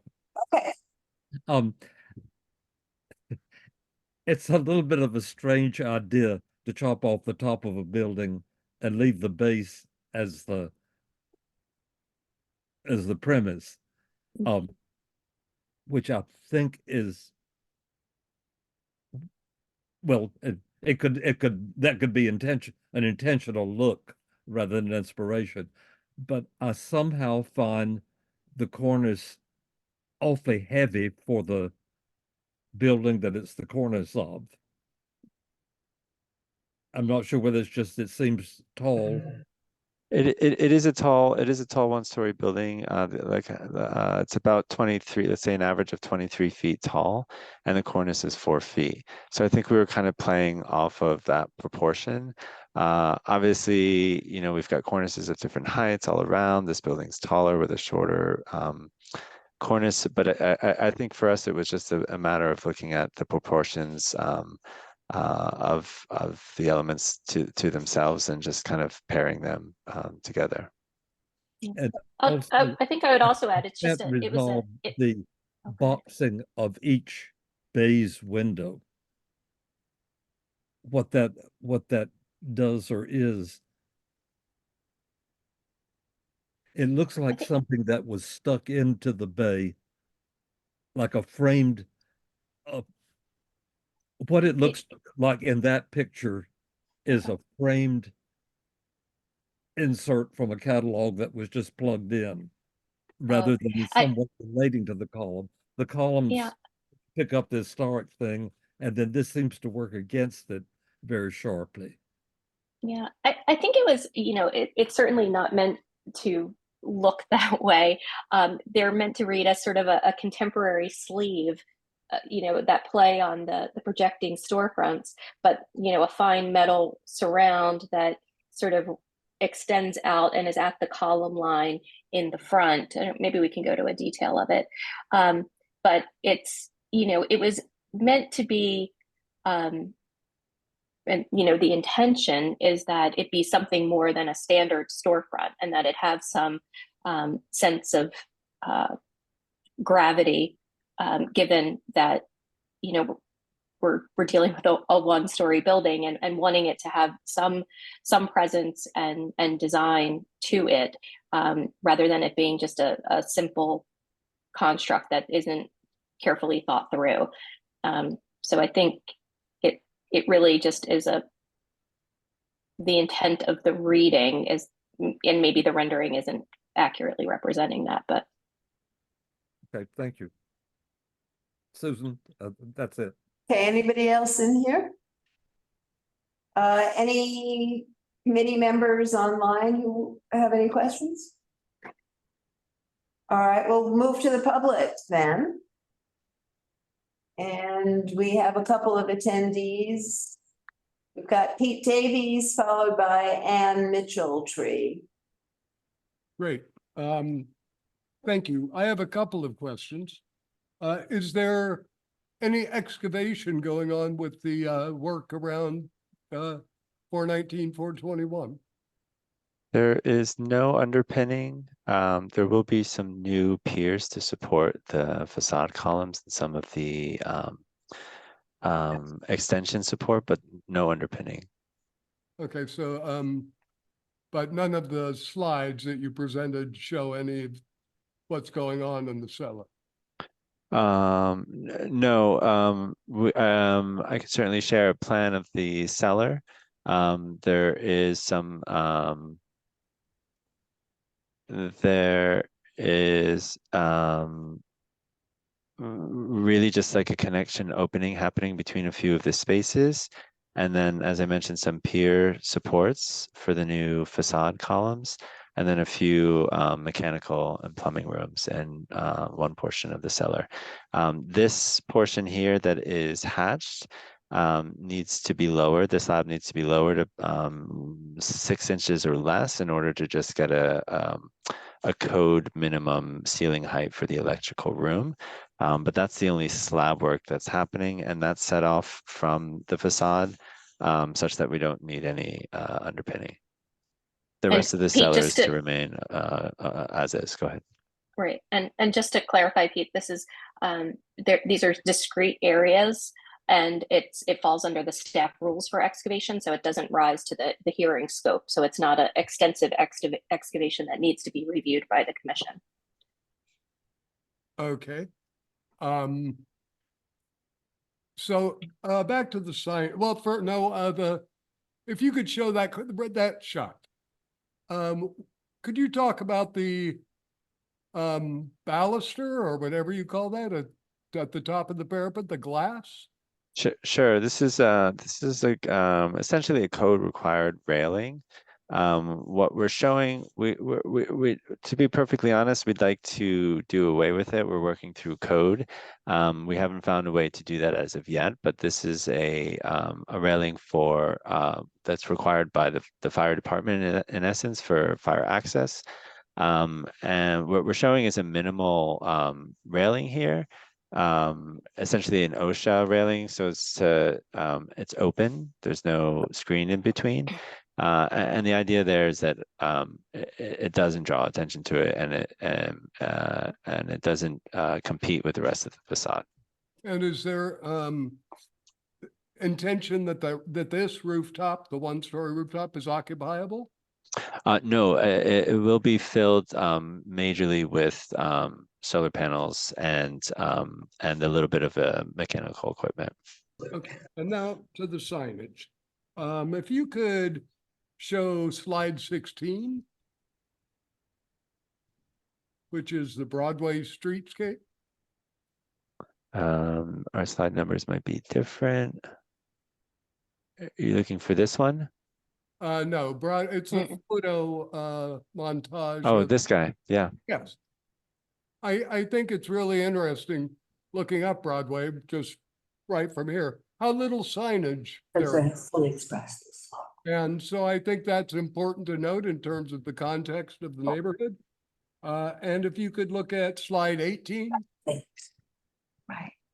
Similar there, when you see the building above, the building below, there's just much more intensity of the signage on the plan we're looking at. And I believe one reason we have to look at it is because the 2-foot lettering high exceeds the allowance. That if it was 18 inches, we wouldn't necessarily even have to look at it. But because what's being sought is above and beyond the norm, it has to be cleared. Pete, that's true. And it's not just the size, it's the internal illumination as well. Yeah. I just think it's overwhelming. When you look at your facade, which Morris has done some really playful stuff here, but it gets, the signage overwhelms it. So I really think the signage needs to be taken back 25% at least. It should be pin mounted, halo lit. Now, if you were going to go the whole other direction, make it look like Nedick's, where it was crazy Canal Street, old time plastic signage, that would be a whole different thing. But we're not, we're kind of in this very static, overwhelming signage. And I just don't think it works. It's not contextual, and it's just not that appropriate. So anyway, that's my take on this. And it's interesting that we're back to constructing taxpayers.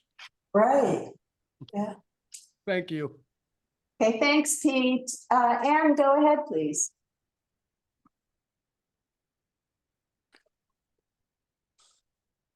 Okay, can you hear me? Yep. Yeah, okay. I think it was page 41 where it had the, yeah, okay. Can you zoom it in so you see the black where it says signage, the black square, the dark square? That, yeah, I can deal with that sort of 100%. I see that the window is almost boxed in geometrically. I see the weight at the bottom of the picture. It makes almost a perfect square. Then going to your left, that weight almost disappears. I don't see, it would be nice if you could carry that same line from the, for lack of a better word, from the black box, carry that over into the gray and give it more depth at the bottom, which would balance the massive thing that you've got at the top. I don't like floor to ceiling windows to begin with, but there's not enough at the bottom of these gray things to give it grounded feeling. But what I want to say about the signage, I believe it's the font, F-O-N-T, and I think this has been said on other occasions. If you look at the letter S, first of all, that's not even how I make a letter S. And if you go from the letter S to the letter E, it's too wide from left to right. This is a new way of making letters. It just is too wide from left to right. The letter G is too wide. And what would happen if it was in the middle of the square, in the middle of the rectangle, instead of sitting on the line? I think it's just not to say that they're too big. It's too wide, and it's even hard to read. It's just not easy on the eye, and it might be easier if it were boxed directly in the center of that rectangle. And if there was somehow more weight on the bottom to balance it out. One thing to consider is that clearly this is a placeholder, right? And so the font and the lettering, this is meant to be a placeholder for both signage and logo. And so, if a retail tenant comes in, they might not necessarily do all this. They might want to, obviously, and that's what we're holding space for. But we would hope somebody would do something creative. And this certainly font would not. This isn't the font that we're applying for. We're not applying for any font, right? And the maximum height would prevail. So it's the 2-foot height. So that's what would dictate what, fitting a logo or even designed signage. But the intent here isn't to indicate that the font is what the signage is going to be. It might be branded. It might be, say it's Starbucks. And whatever goes here would be their either signage back to us for consideration, or would be directly approved by the Landmarks Commission staff. So what's written there is right. That's not. It's meant to indicate the maximum height of the signage, which would be 2 feet. We don't like it. I just wanted to add one comment on that, which is also, I think the other reason I don't care for it, it's in every bay. I mean, we have an attention span. We don't need to be reminded in every bay. So I think that's making it, signage heavy.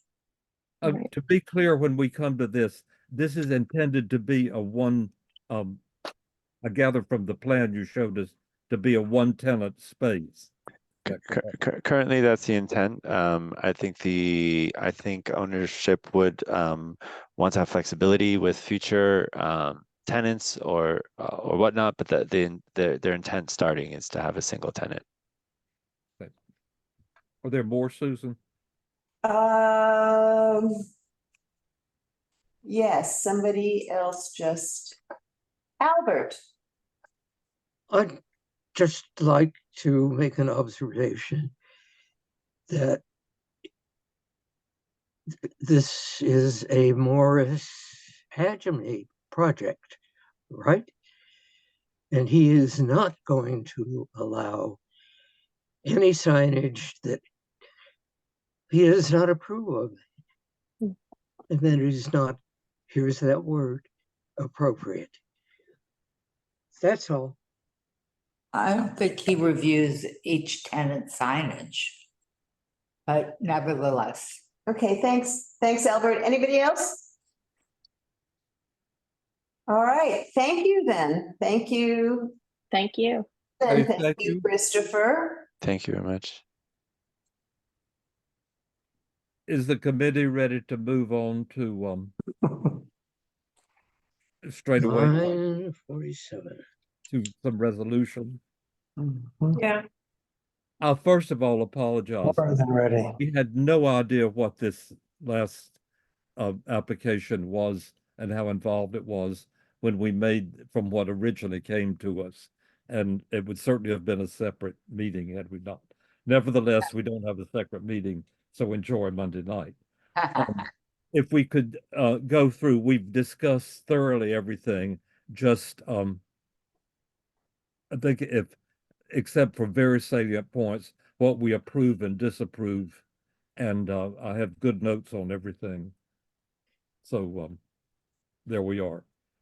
Sullivan Street, it seemed the only real thing was changing the paving to ensure that it was bluestone.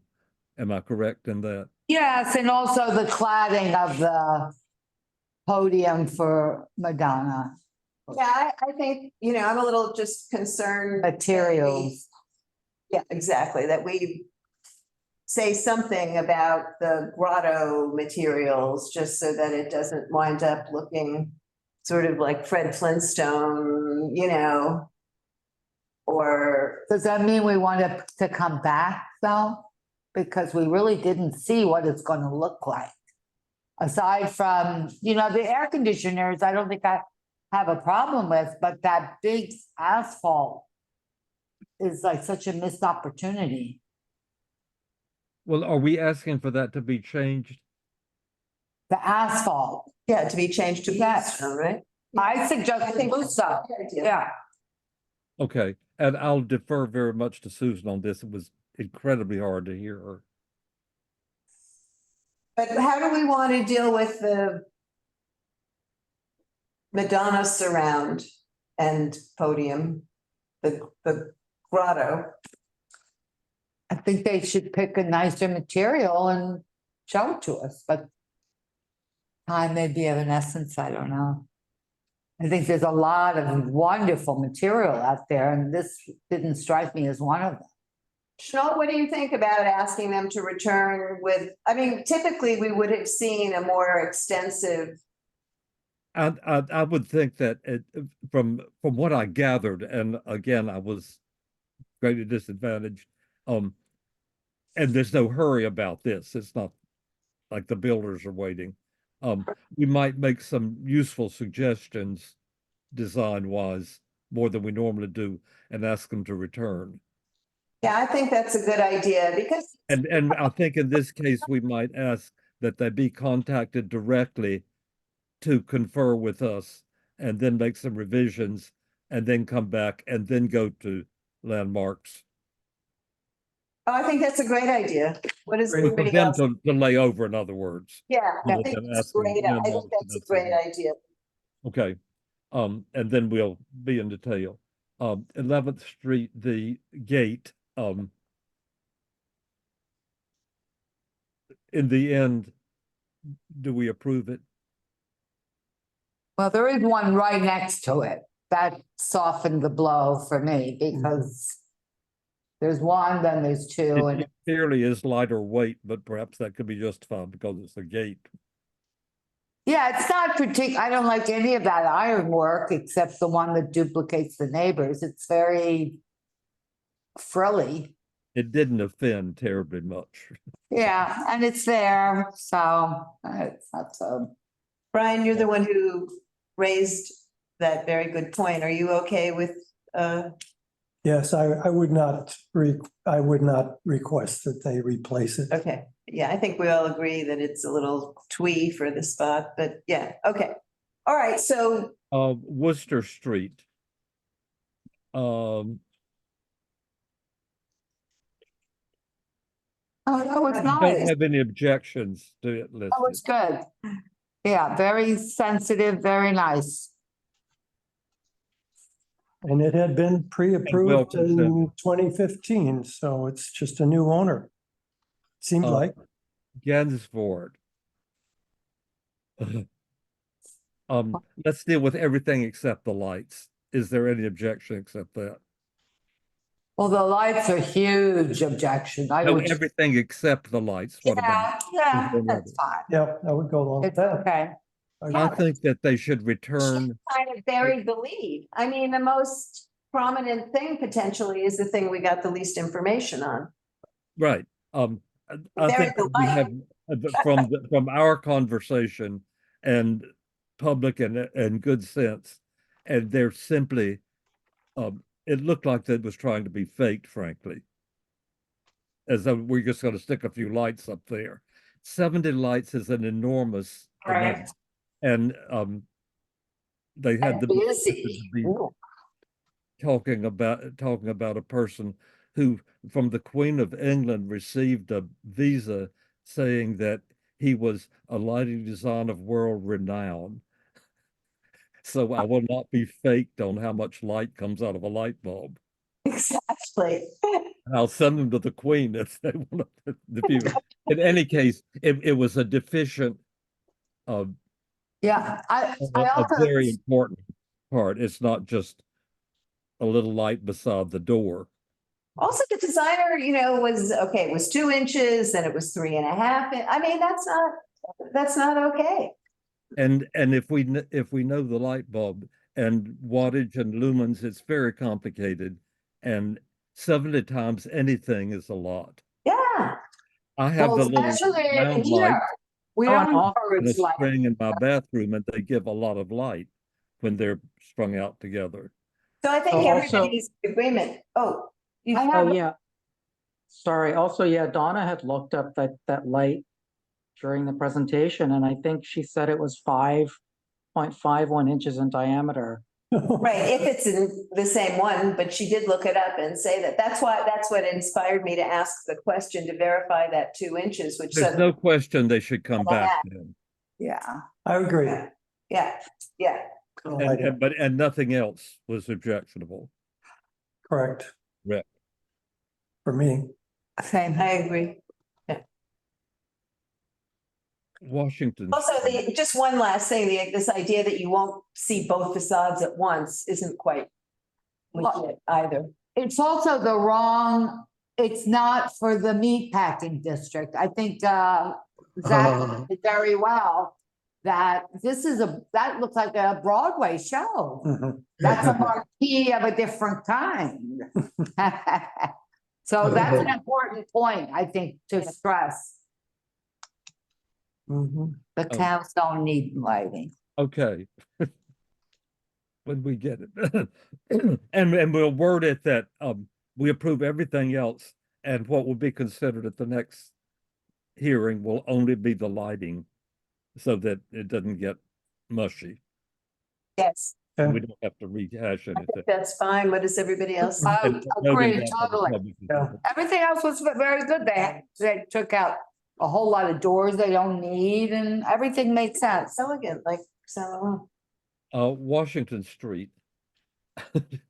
It just seemed more complicated than it turned out to be. The things that were discussed were the front facade mostly.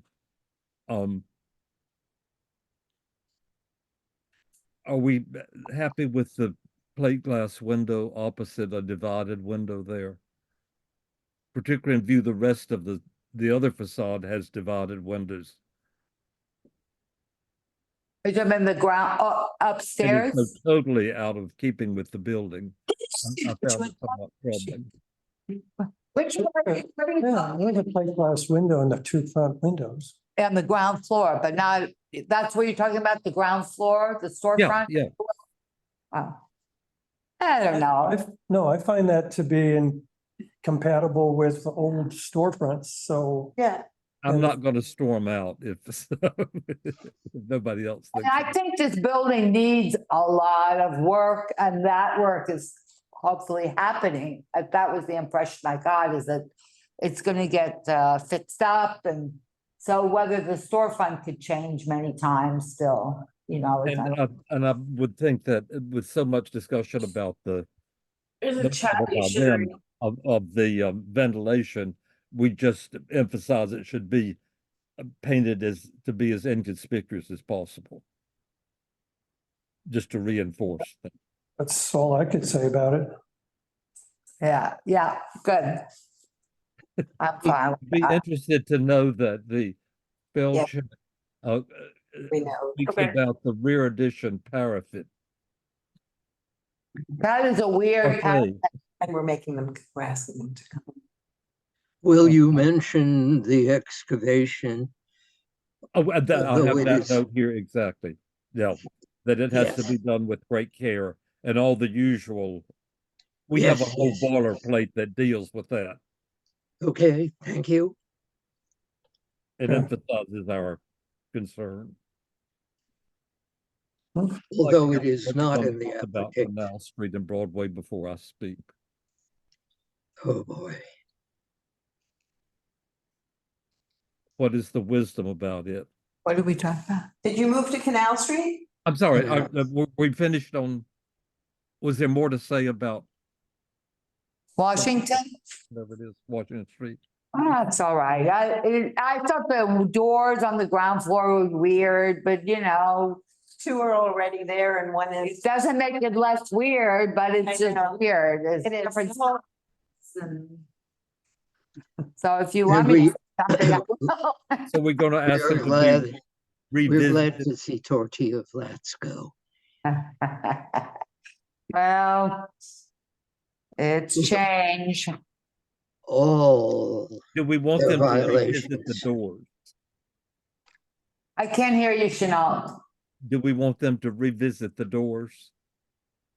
Well, The what does middle anybody doors. else say? I just thought it looked very kind of shabby, but I don't know. They're replacing that door to be odd again. Well, they're wood doors. I mean, that's historic. Okay, And so that's my question. How do you feel? I just thought it was a little messy. But it's a door. It's okay. I don't feel that strongly about it. We can do that separately and say, provided that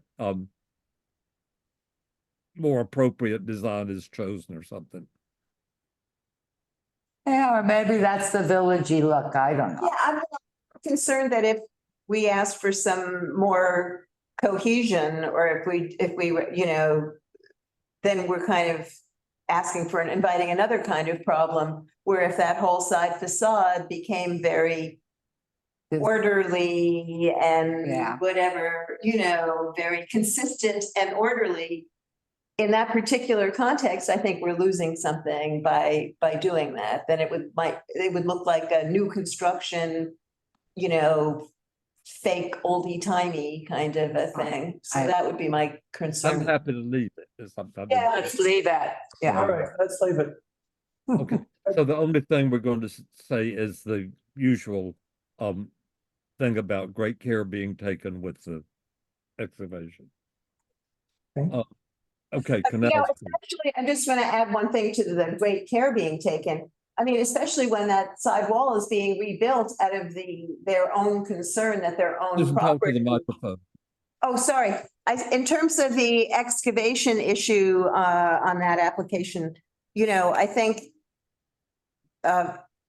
you know, especially in view of the fact that their own concern about that side wall is that their own excavation, that wall won't stand their own excavation. So, you know. Oh, yeah, it's serious. I need to say something there. Yeah. Also,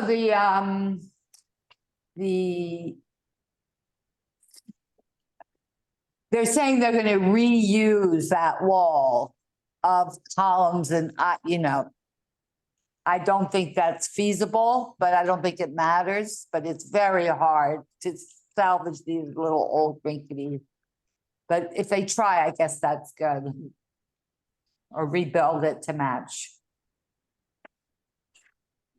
Journal, I think you have to say that although it was not part of the application, we are concerned about the excavation. And that we will say. And that we will say. Amen. Are we done? Does Was that anybody it? want to No, talk Canal about Street. Canal Street now? Oh, I thought we talked about that. We're not to Canal Street yet. Oh, okay, no problem. Canal Street. I got it. I hope I didn't erase. Canal. Okay, well, Signage. I mean, it's garish. yeah, Could we so far- sort of portion this out? Okay. The two original buildings. One of them is basically being restored, the one on Canal Street. And the north building is being considerably modified. Is there anything about the modification of it? I think it's the other way around. The 423 Broadway on the north end of this property is being pretty much restored With an extension. with an extension at the back. Right, And and the modification. yeah, and the one at the other far end of the property, on the west end, which is 301 Canal. No. Is it 301? Yeah, I think it's 301 Canal.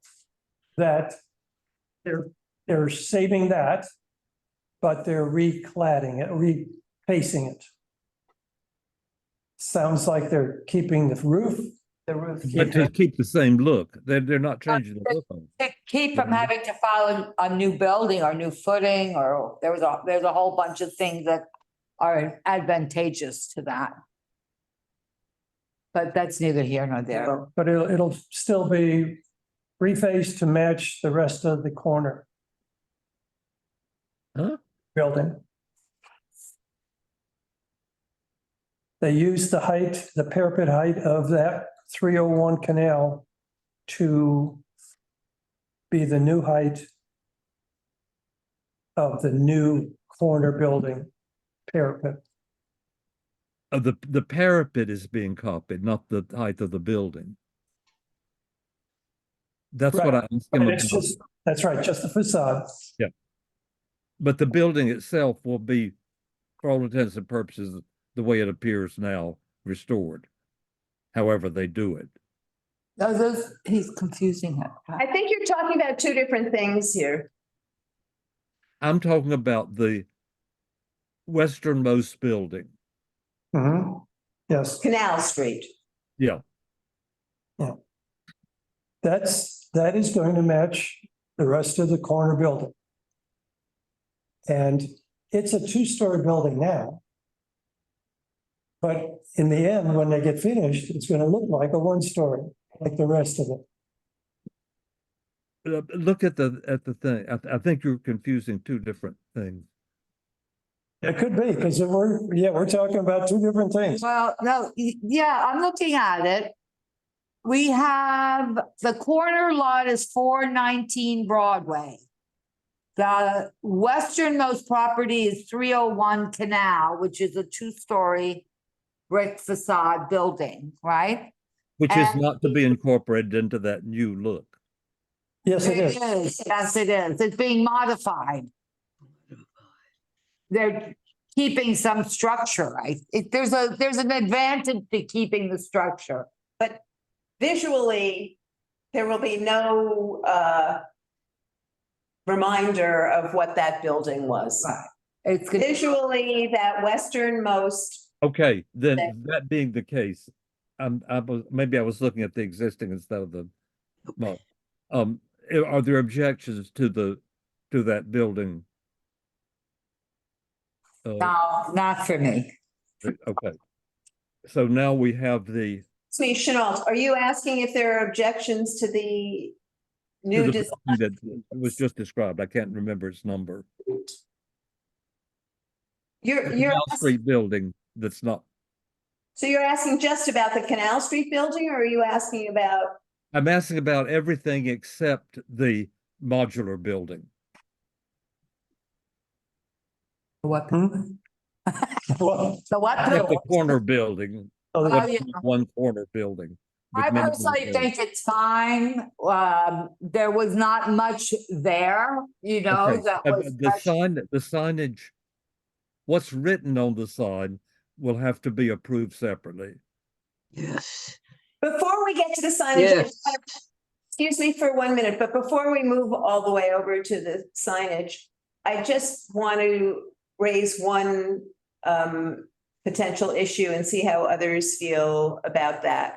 You know, it's a very tricky situation because when it's a taxpayer, but it isn't a taxpayer. It's this base that would be more typical to a larger building, but the larger building isn't there. So, you know, they've had to invent their own visual language here and create this kind of hybrid and then incorporate all the practical considerations. And I mean, it's an extremely outlying kind of situation to begin with. But given that, and given that their primary inspiration does indeed come from some of the cast iron buildings and the examples that they showed on Broadway, like the building where Muji is further up on Broadway. I'm just wondering how others felt about the scale of the bulkhead on this. The bulkhead Because- too low and The cornice is very big. It's small, it is small. And also the base of the column is minuscule, which I thought of the, yeah. Yes, I think it is small, but it's what people want.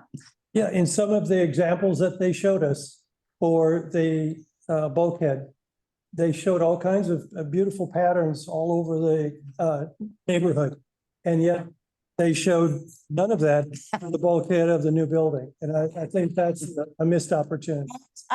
and likewise the columns. They were also higher. Classical column after classical column. Examples. Yeah. And then The make something examples were that's nothing. higher. Of, Well, the bulk, that's what I'm saying. they were decorative, but higher. That's my point. Yeah, exactly. Good point. Yeah. So I would propose that we Not my gun. comment on the bulkheads being a little dingy Right.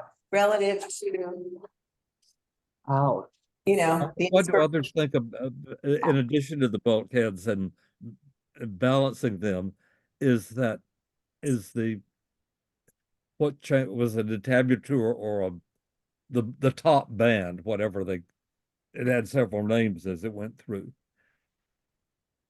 It just seems to squish the whole thing down.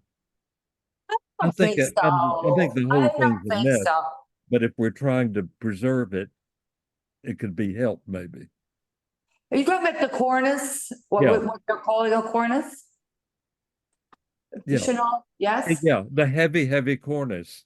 I don't think so. I liked it because I think otherwise it's gonna look really cheap.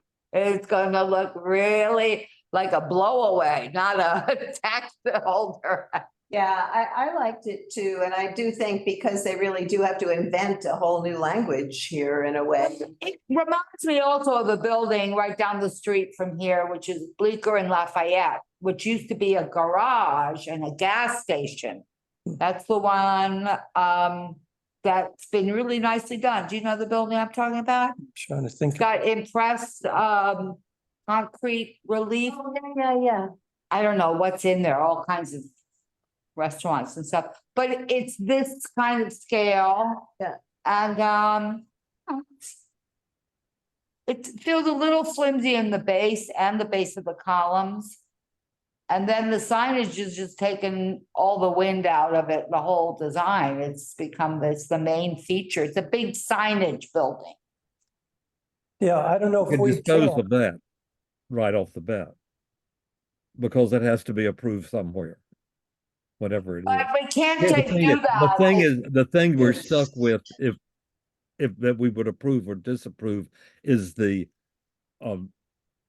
sign the board that the sign is really what if we forget the letters. We don't forget the letters. I mean, they're being proposed, I mean. We should not, because they're saying this is the master plan. All letters are gonna be the same. They're not gonna come in and do all, you know. But we're not going to approve that, but. Right, but I mean, if other tenants are gonna come in the future and they'll have to go through whatever process, either at staff level or through the community board that they have to go through. But in the meantime, what we have in front of us is something where this incredible amount, size and highly illuminated, you know, is in front of us. So I think we have to comment on all of those elements. Yeah. The 2 feet is too big. Yep. You know, the type of illumination, although unfortunately the more relaxed staff level kind of, you know, city of yes, whatever rules at landmarks may be favorable to acrylic letters that are internally illuminated. I think the vocabulary of the historic district, you know, argues in favor of, you know, the pin mounted halo type of. Yeah, but it is a canal. It can carry a little bit more than maybe other streets. We have consistently approved pin letters and halo lighting. And Right. we've consistently disapproved of everything else. Right, so I don't see a reason to, you know, stray from that. And I think, you know, if we're talking about, if what is envisioned at this moment is one tenant to occupy that space, why do they need that many? I mean, if you had however many different tenants, okay, I get it. But if it's one tenant, then it's also excessive in the number of repetition. We have, Well, there were 2 answers about the one tenant. There was that we only need one ADA entrance because there's only one tenant. And then when I questioned that for such a big space, it got squishy. But they could do an internal ramp. Bring back all those perfume sellers. But for the sign, then should we ask? We don't usually do specific, but we can. We can say that the letters should be half size and either pin mounted or halo lit. And not so many. Within what we've. And reduced in number. Well, what do you two think the reso should be like? It seems to be like there's a disconnect here between what we're saying and what Chanel thinks, and maybe somebody else should write the reso. No, we'll talk about it. We got to resolve that. Okay. We're agree. Still, I'm just trying to find out what the consensus is. We're just tired beating. Yeah. We're all on the same page here. So, like I say, we oftentimes will. Does anyone object to our saying the following? We disapprove the sign, and that what they should be is half the size and either pin mounted and or halo lit.